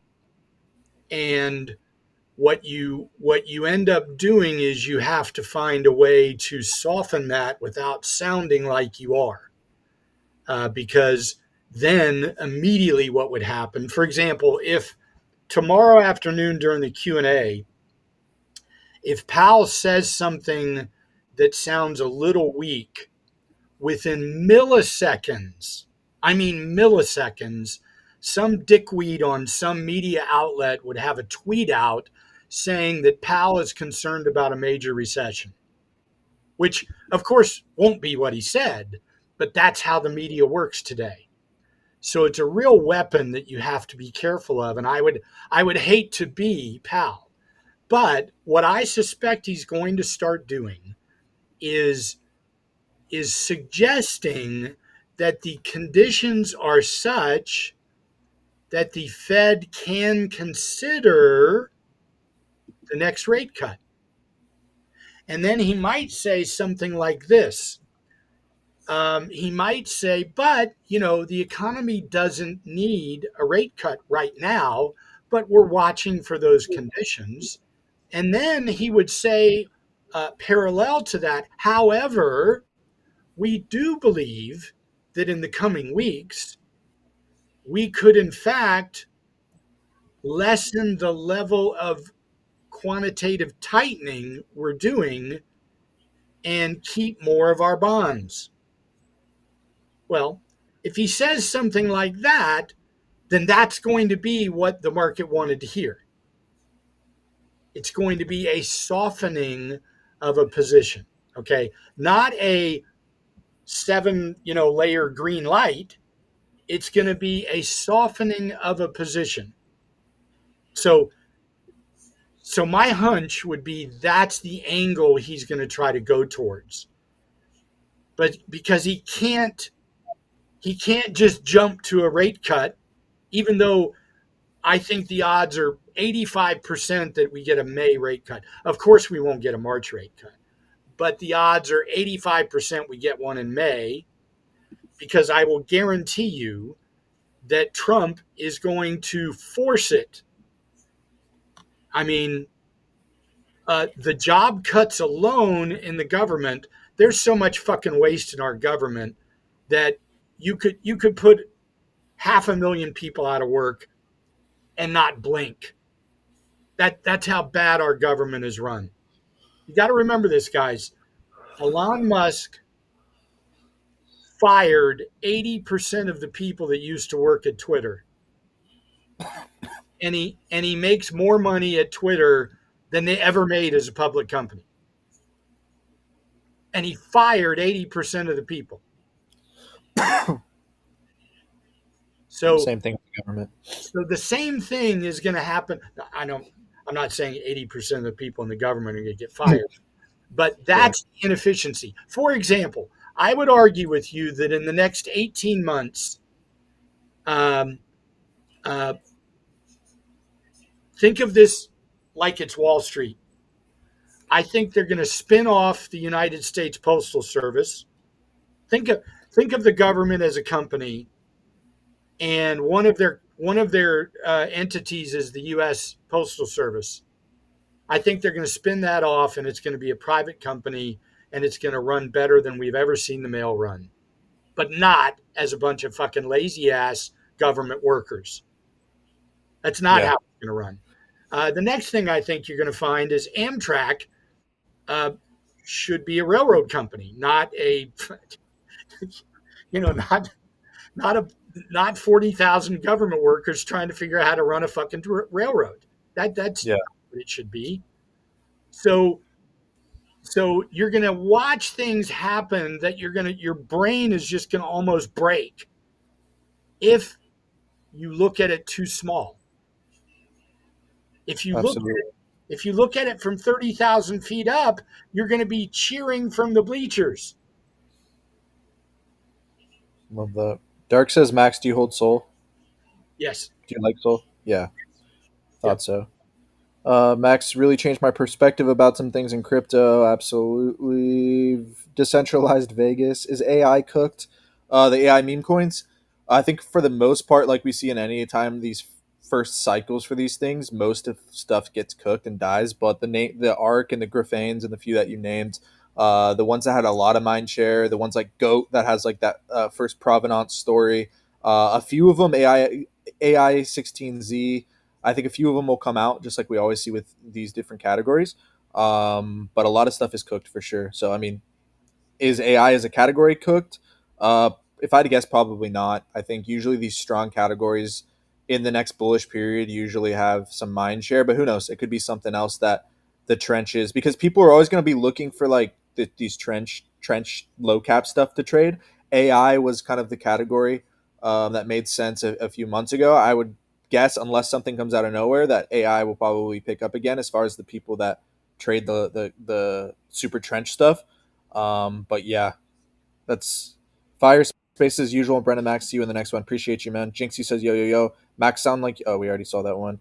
Bren, these coins you mentioned, are they your strongest conviction? As far as meme coins go, yes. Max, what effect is the upcoming Bitcoin having? Expect that Bitcoin having happened last year, right? So or next Couple, Bitcoin having couple of for 3 months. thoughts, real quick, to answer. Somebody said in there, crypto comrade, please. My question was not answered. What effect do you think is the upcoming Bitcoin halving? Oh, Bitcoin halving always reduces the ability for the system to create supply. I mean, Yep. that's the purpose of its halving. So I think Saylor made a point of this on CNBC the other day, and that is that look, after the halving, only about 400 coins a day are going to be able to be bought. So once once more than 400 coins are demanded, you don't have supply, so you have to buy it from someone else. So the bidding will go up, but that's just a long-term trend that you got to accept. Couple things to keep in mind when your brain is saying, "Hey, what about all these AI coins?" I want to ask you a question. Pretend there was no such thing as cryptocurrency, and we still only dealt with stocks. Pretend that Maria Bartiromo gets on TV and says, "Hey, good news! 29,000 companies went public yesterday. 29,000 companies went public yesterday." Now, remember, that's more than all the companies that are currently public. Okay, so if in one day more companies that currently exist went public, how many of those do you think are going to last? Very fucking few of them. Very few. Okay. So when you ask about tiny little tokens that are 29 and a half hours old, you must accept this is what I meant by personal honesty. You must accept this reality. If you have enough money to bet $1 on every one of them, every fucking one of them, all 29,000 pump fund coins that came out, if you can do that, a gigantic number of your 29,000 is going to go to zero. Period. End of story. That's just the way it Yeah. works. Okay. And one more thing about that $81,000 number that keeps popping up on our screen there. I think this is just an opinion. I'm just giving you a feeling. Okay. I think that number is hanging around the way it has for a while. You can see on Brent's chart. You can see we've kind of hung around for a while. There's a reason it's hanging around, I think, and that is because there's still a gap down there. Uh, I would not be at all surprised, at all, if somewhere, very quickly, somewhere in the next few weeks. By the way, that could be few hours. I have no fucking idea. I'm just trying to be honest with you. Um, Somewhere you're going to get a wick that closes that gap and takes all those trades out. And then that is the fuel to cause the liftoff. Okay. So don't, fucking jump out your window if that happens. It'll actually be healthy. It if you see a $72,000 number where that $81,000 number is, and it lasts about, I don't know, an hour, um, don't don't go into convulsions. Um, it'll be part of a pathway that is actually structurally stronger than waiting around here. So 72K buy the fucking dip? No? Yeah, 100%. yeah. I mean, look, if $108,000 was a good deal, $81,000 is a good deal, and $72,000 is a good deal. Hell yeah. So Yeah, go ahead. yeah, go ahead. That's it. Awesome. Got Wood says you hear Solana kept crashing trying to launch SR Monzano for Mint, so Magic Eden stepped in. No, I did not see that. Got Wood. We're gonna look at NFTs here in a second with my boy Rotes. So definitely maybe ask about that then if you want to go into more detail. But no, I didn't hear about that. Max, what do you think about XRP? I think we talked about this a little bit earlier, but Yeah, I all right. think XRP has a function. First of all, the cult is fucking. Yeah. I mean, if you want to find belief, just make the mistake of running into a crowd of XRP holders. Yeah, They're they define belief in a rabid sense. Um, there's no doubt that something is going on with Ripple and XRP and the banking system. No doubt whatsoever. Does that take it to $100? I don't know, but it sure would take it to 10. The momentum alone of excitement about some announcement would be extraordinarily strong. Okay, so is $10 in the cards? I I think that's almost a given. Um, but nice. but remember, at $10, the whole fucking world is going to try to sell it. Yeah. So don't think, oh my God, we finally made it. It's $10. No, you just made it to launch site number one. there's 100 launch sites, right? So you don't think for a second that the ride gets easy at 10. It'll be fucking merciless at how many people try to get out at $10. Yeah, So no, for sure. Especially with how many years in the game, there's people that literally, like I was telling you, that uh, bought yeah, XRP. A lot of them sold, but bought it under a penny, right? So yeah, it's yeah. It's lifetime changing money for those guys. yeah, absolutely. Even the most cult like motherfuckers, if they're up 20, 30 million, Oh, whatever the fuck it is, like they're out. They're gone. yeah, They're buying their yacht and they're going to go retire. yeah, for sure. Sui seems to be bullish following news. As far as Sui, Max, I want to get to NFTs here in a second, maybe the next 5 minutes. But Sui, is it kind of just because it's in the top 50, or is there any kind of other stuff you've seen some Sui that kind of sets it apart as a chain or anything? Oh, I think Sui can play a soul kind of role. Okay. Look, look, all of these layer one platforms are, remember the story of the ballroom and only three guys at your party. Yeah. Guys, there's only three guys at the party.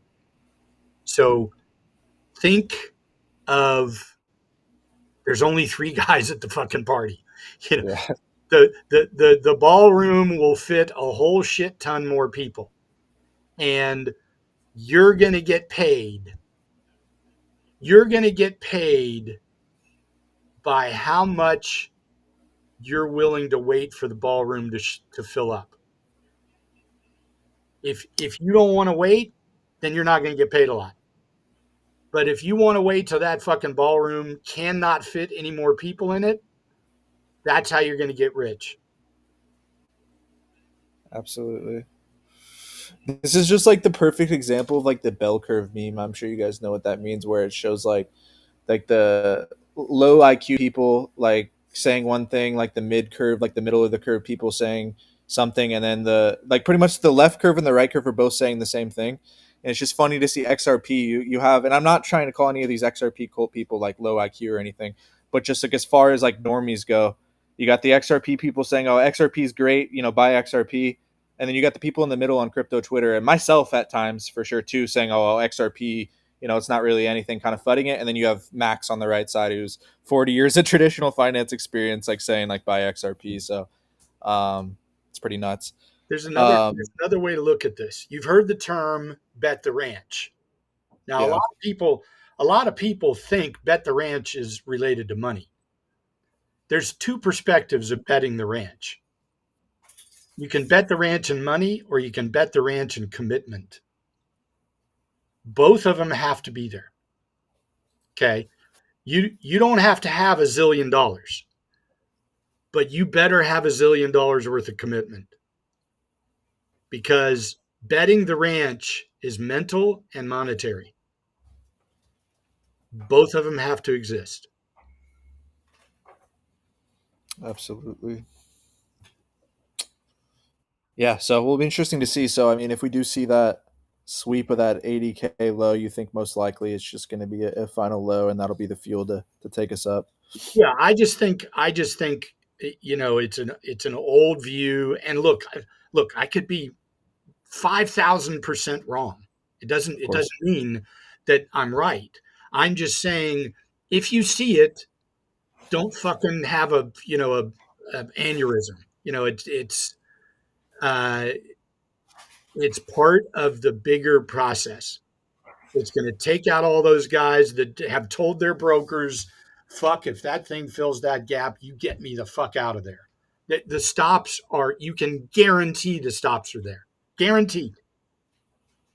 And markets abhor leaving trade unfilled. Okay. They just tend to not do it. So, one of the reasons that is kind of floating around in my mind that you see what you see on that chart, and that is this thing just keeps knocking on that door to the floor of this blue little window of price, Yeah. it's because it's going to take it out. Yep. It's usually what happens. So just be aware of that and my hunch, and by the way, guys like Sailor, why do you think he's trying to figure out every fucking way he can to have billions of dollars ready? Because he knows that the rest of the fucking world, these countries, everybody else is gonna fucking. He's doing this because he knows everybody will panic. Oh yeah, for sure. He knows that. And what's he going to do? He's going to say, "Fan fucking tastic. That's great. I want you to panic. That's why I raised all this money." Hell yeah. Yeah. What's his name in the chat? And by the way, guys, I am gonna do a giveaway. Every stream, we do a giveaway of somebody in the chat that's been super active, asking great questions, answering questions for people asking and stuff. So we'll do that here in a little bit. Philip Kim says the chat is moving bullish, 100%. We got I didn't address it yet. We have 2.1K at least people on here at one point. Again, we can't see the concurrent viewers, but so I think that's a record for us while on stream. So again, every one of these streams is getting better. We appreciate everybody who's a regular on the chat. Maybe this is your first stream. Appreciate you guys so much. Again, we do these streams twice a week. Tuesday, today at 1 p.m. PST, and then Friday a little bit earlier at 10 a.m. PST. We're going to continue to have more guests like we had Bra on earlier, as well as just great analysis from people like Max, everybody else on the show, myself, giving takes on, everything. Right now, it's been a lot of the macro slash Bitcoin slash whatever stuff that's been super relevant. But as meme coins, NFTs, everything do pick up, of course, we'll be looking at all that. And showing you guys great opportunities and different thoughts that we have on the market. Justin Sir says, I appreciate you, Bren. Yeah, I appreciate you always being on, Justin. Let's see. Any closing thoughts on what we're talking about now, Max? I do want to touch on NFTs for a little bit. Yeah, no, go ahead, guys. I appreciate everybody's time and hope some of the things we talked about were helpful. Hell yeah, of course they were, bro. This has been a great one. Definitely maybe touch on a few things before we head off. But NFTs, Roach, you still with us, brother? I am. Hell yeah. Yes. I'll pull up Magic Eden. Um, what's been going on in NFT world this week? I mean, it's really the vibes are back, literally and figuratively. Good vibes has brought a lot of that new mint energy. I think finding PFPs, digging through collections, etc., that people love to do. I can see this one pulling back a bit here after we've had such a high buzz kind of run. So if you're still looking to get in, now's not necessarily the time. Look to get in a little lower. This is the type of collection you could trade traits, etc., and play around with. Usually, these hype kind of blasts will die off. You'll get a low in about 10 days post reveal, and then from there things will pick up again. So, watching this collection, like I said, it's this one is more of a catalyst to the energy around NFTs that I think is really important. And then the Masks of Lucy, the other one that I think is also really important on the higher end side of things. Should see it in there on Magic Eden, volume wise. It'll be there, or you can just type in Sam Sprat and it'll come up. Oh, yeah. Oops. There we are. Right? Or Yeah. no, that's not it. It's not it. Nope. Here, I can just go to the artist, huh? Massive Sam Lucy. Sprat. Yeah, there you go. So these on a smaller collection side of things are really good to the high end art side of the market. Should appreciate and continue to appreciate a bit over time. Now, Sam from Sprat. somebody like myself who doesn't know very little about like digital art or NFT art, Sam Spratt, can you tell us a little bit about why this is so important and kind of a little bit about him in general from what you know? Yeah, so a bit of an OG artist in the space. Um, did an original mint back in the day on. I'm not sure exactly the platform that he rolled it out on, but back in the day, there's several like art trading platforms that were done. Sold a piece, a one piece, um, and there was approximately 50 or so people that bid on the piece. And what he had done is that anyone that had bid on that initial piece, he gifted a skull of Lucy, which is that hand holding up in the air, holding the skull of Lucy, and went ahead and done that. What he's really good at doing is he does these very, very, very detailed kind of mass digital pieces of art, but then there's also like this hidden message in it and the story, and then he also gets those that hold his pieces to get involved and comment and make observations. It's a very like in-depth collaborative kind of portion of it. He's been working on the Masks of Lucy over the last almost year or so, Okay. and they have been available to those that have held skulls and been involved in his artwork in the past, as well as a kind of a portion of an allow list or holding other collections, maybe an X copy or something like that. And so that's where this collection came about. It minted out at that 2 ETH mark, and then has now done almost a 4x from mint price. I But really definitely like how higher it's like inside. I really like how it's real quick to interrupt, like just before I forget. I really like how he, like you said, he's had how many collections where like the collection before obviously would get airdropped the last one, right? How many collections has he had so far?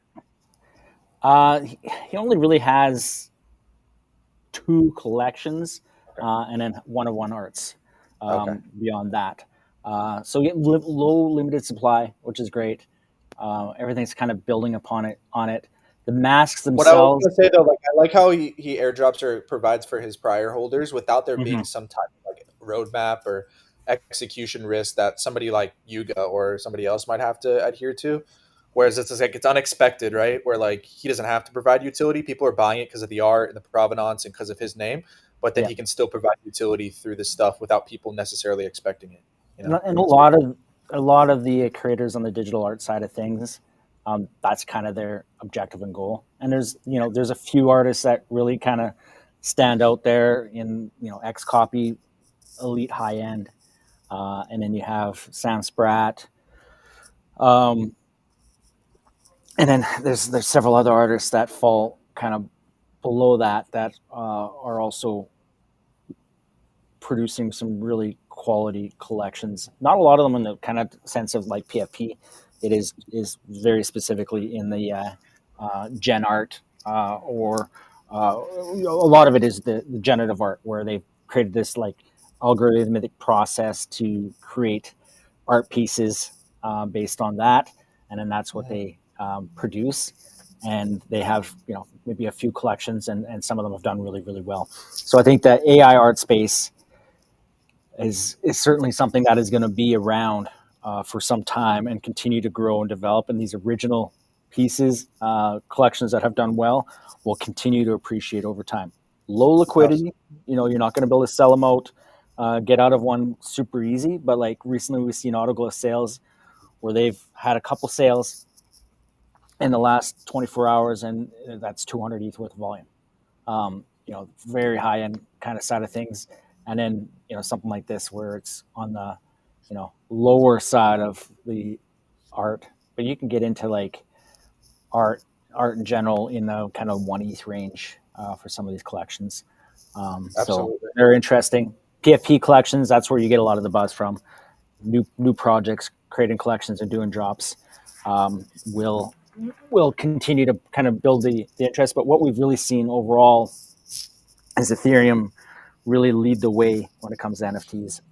You're seeing collections that may want to do abstract or other chains still continuing to do their main collection on Ethereum. Yeah. That's where the quality in the collecting has occurred. Yeah. Solana, not as strong lately. Ordinals also struggling a bit in terms of volume and appreciation.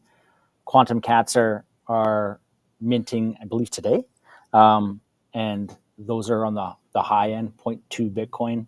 Which Mint. makes sense because I think usually that's where you start to see bull runs, start, or at least Mhm. like bullish periods start is like the older, more solidified stuff starts to bubble up, which we already saw a couple months ago with a few Yeah, projects yeah, back down, most of them back down to their lows, kind of creating hopefully a double bottom. We'll see, but either way, Solana obviously ordinal not as old, not as old or have as much time in the game as far as the NFT side of things go. So I'd expect those to be chains that get liquidity kind of flows down after, like we're kind of already seeing.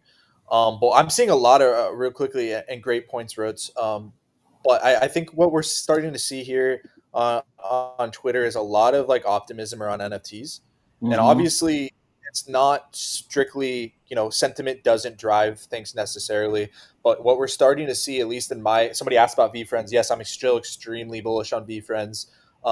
Haven't been buying as much the last few weeks, but up until then, I mean, I've just been buying a lot more of that than a lot of meme coins even.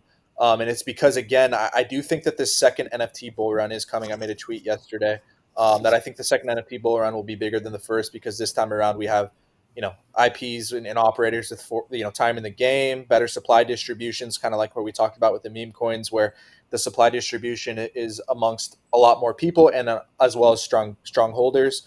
And then the RWA talks by like BlackRock and stuff. And then obviously the biggest thing is that regulatory clarity that we're talking about with David Sachs, who's the crypto czar, talking about on a podcast the other day that we're likely going to get these structural bills that kind of lay the foundation for NFTs, all these different tokens to come out here pretty soon. So I think all of that is going to kind of combine for a second NFT bull run.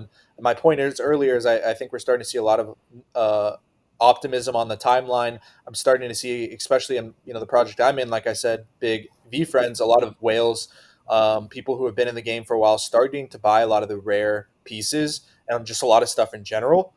And I think that's a good sign that you start to see in corrections on any of these assets. So what I think is going to end up happening, who knows what'll be the spark? Maybe it'll be some kind of GTA 6 thing. Maybe it'll be just projects starting to go up. because crypto starts to go up. Who knows what it'll be, but I think NFTs I think are going to have a run in 25, 26. Again, based more solely in a few areas, kind of those IPs that have been around for multiple years that have great operators.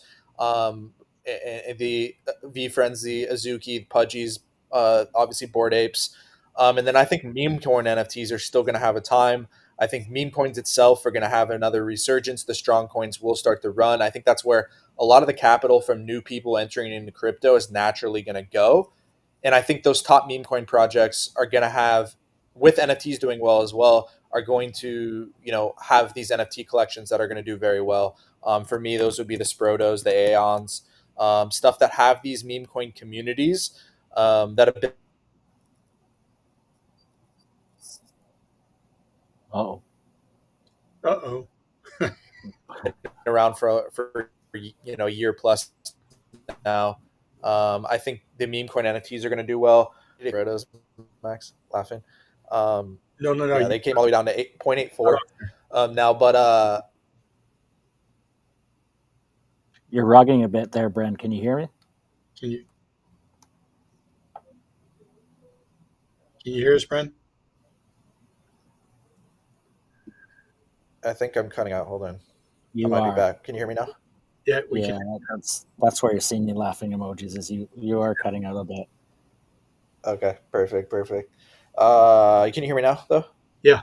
Yes. Okay, perfect. We're back. But yeah, I think meme coin NFTs, whatever. Who knows what'll be the spark for the NFTs? But I agree with Rhodes. I think we'll see. We're starting to see some positive things.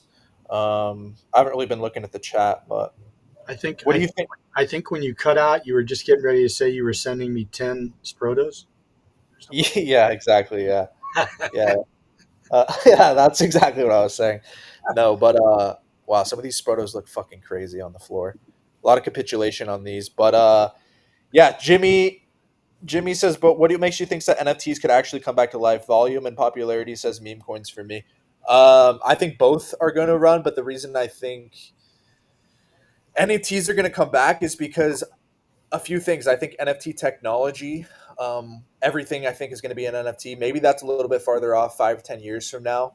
But I do think what I've heard Gary Vee and other people, kind of make clear that NFT technology is going to be transformational in the world, and that these early NFT projects, the ones that came around in 2021, even now, the IPs like the like the VeeFriends and the ones that are actually building these brands that people hopefully will care about in the mainstream, and the smart contract layer that allows these founders to provide utility coins, all these different things.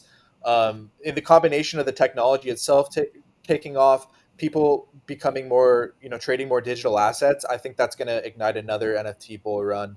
For those of you who hasn't traded NFTs, it's a completely different game. It's more about community, and a lot more social and other things involved. But yeah, I think just like in crypto in 2017, a lot of people after the 2018 bull run, they thought, okay, we're never going to see anything like we saw in 2017. Always, like we've highlighted on these streams, during the bear market, it's always never been worse. We're never going to get to where we were in the past. And just like in crypto, we always have. I think we're going to get that second NFT bull run. Doesn't mean everything's going to run like we see in crypto. But again, I think those top 5 to 10 2021 projects, as well as NFT, meme coin NFTs, stuff like that will take off. Do NFTs run differently from meme coins? Yes, they're a lot more illiquid. Meme coins, or NFTs, there's only thousands. It can become, especially on the downside, if the project's dying, it can be almost impossible to sell your NFTs. But again, when you're talking about projects with time in the game that have good operators behind them that are actually providing utility and pushing it forward, like VeeFriends and stuff like that. I'll show you an example. VeeFriends, for example, yesterday, that these gift goat NFTs, which like provide over time since their inception, they provided like 20 different gifts to the people that have held it. Just yesterday, they released like this magazine that they're doing with PSA. The gift goat holders get like this specific like collectible magazine with this big magazine PSA, and then like this card, for example. just different things that utility wise that Hey, wait, I get that. If I have a gift yeah, code, that's how, exactly. I was about to tell you today, Max. I just saw it this morning. But yeah, and also, like for example, Gary also said that the next gift 20, that's supposed to come next month, is going to be way bigger than this, and that's something he's been working on for a year. I suspect, again, this is all speculation. I suspect that it's going to be whether it's this time or not. I think there's going to be a V coin that comes. That again, just like we've seen with Azuki, all these coins gets dropped to the VF1 or the top collection holders, at least sometimes to the secondary collections. I personally think that next gift is going to be a big drop of the coin, and that everybody else involved in VFriends will get that drop as well. But again, all speculation. Either way, I'm just trying to show you that NFTs, yes, they're collectibles. Yes, they give you a part of a community, but it allows these founders to actually provide utility in the form of gifts, a bunch of different things. I think VFriends kind of pioneering that, but a lot of other projects have done that, and will be able to do that in the future with the smart contracts. I guess once an NFT project stops marketing, it's impossible to sell that. Yeah, I mean, it's all based on the founders with these NFTs, man. It's all about the operators, and that's why I'm so bullish on VFriends. Again, I hate to keep shilling it, but just to make the point, it's Gary Vaynerchuk. For those of you guys don't know, has crazy real world experience in marketing and just being in front of like pretty much every technological shift of the last 50 years, from TikTok to Twitter to everything. And he's behind the project, said he's building it for life, a bunch of different things. So I think it really is, to make the point, it is really all about the operators. I think that's why Pudgy's done well, is because Luca Netz, the guy behind Pudgy's, is just a beast. He got it, the Pudgy toys into fucking Walmart. Obviously, you have to be a great operator and know what you're doing and be competent to do stuff like that. So, to me, it's all about the operator. What matters in the NFT community or utility? Both of them matter, man. I think the community doesn't drive the project. The community could be great, but if the operator is trash, or I mean, if the operator just isn't competent or whatever, I think it's more about the operator, but then the community as well. It plays into it. Yeah, VFriends is the best. Justin Sir says, seems like you're more okay. Zero Bro, because you keep asking about that. Um, Zero Bro NFTs obviously are going to be completely strictly based on what if Zero Bro ever recovers. Right now, being down 98% is never a good sign for any coin. Anything's possible. We've seen fucking Ethereum went down 97% in 2017. Obviously, this isn't Ethereum, but you know the only way I'm really bullish on Zero Bro NFTs again is if the coin recovers. Um, Justin, I mean, it had this huge run here, even in a major correction. I've never seen something like this before, where it was it went to $1 billion essentially, and then went down to fucking 97% within 2 months. So for me, again, I think the Zero Bro NFTs, I was bullish on them in a time where Zero Bro was going up. I think I called them or posted them originally in the channel at like 0.75. They went all the way up to like 5 or 6 SOL. I took a couple off the board, but I'm still holding like 80% of mine. And again, if Zero Bro somehow recovers again, I'd expect the NFTs maybe to do well. But it's solely hinging on the coin, and so I obviously didn't expect Zero Bro to go down 97%, but it's part of the game.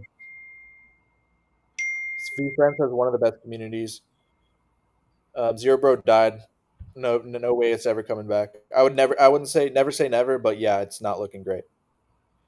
I guess I'll stay bullish on Pudgy and VFriends. Yeah, for me, general rule, just taking all thinking out of it. I mean, the art stuff is art stuff. Punks are just like the top. Are always going to do well. I think punks will probably stay number one as far as floor price. Art stuff will, doesn't, the art's another thing. But as far as like anything else, the operator, you want to bet on great operators that have proven track records, who have shown that they're around, have stuck around the last 4 years, and anything. Would you like to add anything to that, to Rhodes? Anything to that, Rhodes? As Nope. far as okay. Well, we can say that NFT projects actually depend on their ability to provide holders real world value. We saw some projects with a hell of a good tech and good utility, but never sell out any good volume. There's pretty much important factors than the utility. Of course, yeah, it's not just the utility. I was just making the point that smart contracts allow the founders, other than like a card, that's for example like a trading card, like it's a physical collectible that you have, NFTs are different because they not only it's a collectible that people can collect, but also the founder can provide utility through the smart contracts 10 years down the line if they want to, right? What do you know about the AI meta? Yeah, what do you think we are? Yeah, we talked about that. I think like a lot of these big metas that had a lot of attention or niches, there's going to be a few that rise out of the ashes. Most won't. So, but NFT wise, hopefully this momentum continues with the newer projects. Um, but yeah, what else? Rotes. Well, we got to Been two. look. Two. What's up? We got to Oh, two. 2K. Yeah. Yeah. What did we get total so far? 2.2, 2.3. Yeah, love to see that again. Thank you guys so much for the support. Um, let's see. I'm looking at the chat. Anything else? Sorry, I meant V for. Oh no, it's loading. Danny Egg, I saw that. I appreciate the follow, brother. It's good to connect. I appreciate you for staying on the stream and being on here. Somebody asked, are you guys also on BSC? Seems like they're cooking. I haven't really traded any of the Binance Smart Chain stuff, man. Kind of just been accumulating the coins again with time in the game. I'd expect BSC to possibly, if CZ especially continues to put like spotlight on it, and when conditions are good, I could see BSC getting kind of a run. But who knows? Which other NFTs are you bullish on other than Zero Bro? For me, again, I have a big concentrated bet on V Friends. I have a few Sprotos and a few Aeons in the Memecoin NFT area, and again, the Pond NFT that I have, which we haven't talked about in a while. Pond NFT, like I have, that's my PFP, obviously, which is a one of one NFT project from the artist from Fwog Guru, which I think if again Fwog recovers, which I think has a good chance too, that the NFTs, especially with Guru getting hired, Groot getting hired by Yuga and a bunch of other things, I think the NFTs would do well at that point. That's kind of I do think Fwog is this 90% correction, which all of the coins I was naming earlier, Giga, Mog, SPX, have all been through. I think Fwog will be one of the outliers that does recover from it, and so too will the NFTs. I think will be important. Let's say 6 months to a year from now. But of course, we shall see. All speculation. What's your strategy for timing NFT market buys? That's more so maybe Rotes' thing.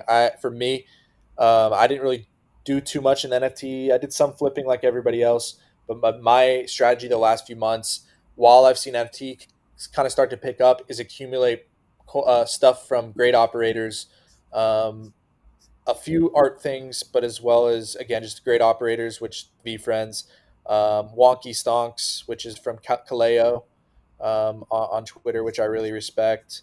Again, those Sprotos I was talking about, some Aeons, and then from there, really, just accumulating stuff that I think will do well, kind of buy and hold type stuff. And then I'd expect if you're into more shorter term stuff, as conditions improve, you'll start to see like the good vibes club stuff like that, which will go from zero to an ETH, stuff like that. Be more common. I think you mostly nailed it there. Keep in mind that, like the crypto market, NFTs move up quite sharply on just a handful of days, and then they're in consolidation. So what you want to do is try to accumulate really any time now is, I think, not a bad entry. You're seeing the timeline start to bubble up on NFT and NFT bullishness again. Some of my indicators are suggesting that NFTs are looking pretty positive here. So the best way to go on and go about it is to do your WETH offers. Try and get yourself an NFT at a discount from what the current floor is, and then start to accumulate that way. If you're looking to buy and sell and get it in and out, then you're really looking for high volume NFTs. Good Vibes was an excellent example of that, where the hype was there and you're able to kind of trade in and out of it on a short term frame. Otherwise, to sell out of an NFT, your lack of liquidity, you need to be selling when the energy is around that NFT. So if you were to buy an older collection now and then all of a sudden NFTs started picking up here over the next 60 days, you're selling when that NFT energy is arriving and exiting at that kind of point in time. Otherwise, trying to sell when there isn't a lot of liquidity, it's this game of chasing the floor, and that's never a great spot to be. Absolutely. Yeah, no, I mean, everybody, for me, I have a different bit of a strategy. Like the reason I'm able to put, 6 figures plus into a project like VFriends again is because I have conviction in the founder and all that. I think most stuff in NFTs, you can't do that. The most success I've seen from people are people like someone mentioned Cyrus earlier, Cyrus NFT, like people who are very quick to take profits. Usually win in meme coins, unless again you have a different strategy of buying and holding like the Giga Mog SPX. Even those you should probably take profits. But either way, like the most successful NFT people I've seen are people who are very aggressive on taking profits. Like Rhodes is saying, when you have that sharp upturn, they take at least partial profits. And those are the people who I've seen do well, very very successful instead of trying to buy and hold through each dip. Again, that's a different strategy. If you're a long term collector, that's great. But these people are asking how to like avoid FOMO. If you're trading brand new projects, again, I would take profits, way more aggressively. Somebody asked how to stay ahead of market trends. For me, I'm just taking the investor approach. Again, that's why I'm only in a few projects because VFriends, I think VFriends, Azuki, Pudgies, stuff like that have been around 4 or 5 years who have these strong operators, proven operators. I think those are kind of the only ones that are quote unquote like more investable. Whereas the that's why I'm buying and holding those. That's the approach I'm taking. And if you're looking to not have to watch the screen all the time and having to worry about so much risk, that's the approach I recommend taking. More of the buy and hold investing strategy where you're buying stuff that has been around for a little bit longer. You're not going to get the 10x in a day from 0 to fucking 1 ETH, but it's going to avoid a lot less risk, gives you more of a thesis to buy instead of just the fucking casino. Same as meme coins, right? Always take partial profits on the way up. Yeah, for sure. Good news, guys. We got 2.3. Hell yeah. Love to see that. It's been great today, guys. If you just hopped on again, today we were on with Bra, and asked him, about his journey. We went over a lot of stuff about Bitcoin, kind of the stuff that, you know, went over a lot of good stuff on there. So check out the recording if you missed that. VE says W stream. Appreciate all you guys for being on. I do want to give that giveaway really quickly here before I forget. I want to give it away to somebody who's been super active in the chat, not only today, but a lot recently, the last few streams, and that is Philip Kim. I appreciate you, Philip, for being super active, asking questions, answering questions. And then I'm going to go ahead and do a giveaway to 2 people, 100 USDC. I posted in the Telegram channel. If you guys aren't in there, Bossman calls. But 2 people who commented on this as well, I'm going to go ahead and give you guys $100 USDC as well. We always appreciate you guys for being on. Just to have 3,000 people on here, 2,300 people on here total during a time where things are pretty quiet is amazing. Look out for more great content coming up.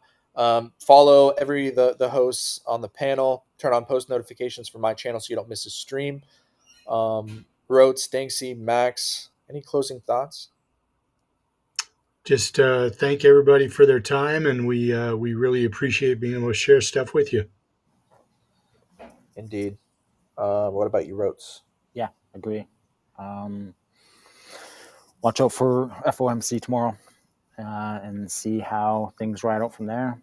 And I think it's just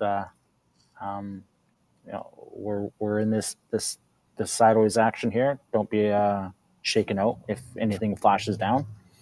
And we'll be back here on Friday. Oh yeah, Crypt fan said we broke the record. Yeah, we did. I think we had 2,000 last week, so 2,300. Especially during this time is a blessing. Again, we appreciate you guys for the support. We will be back next week with more analysis, more giveaways, more special guests, all that good shit. So appreciate you guys, and we'll see you on Friday. See you soon. Later.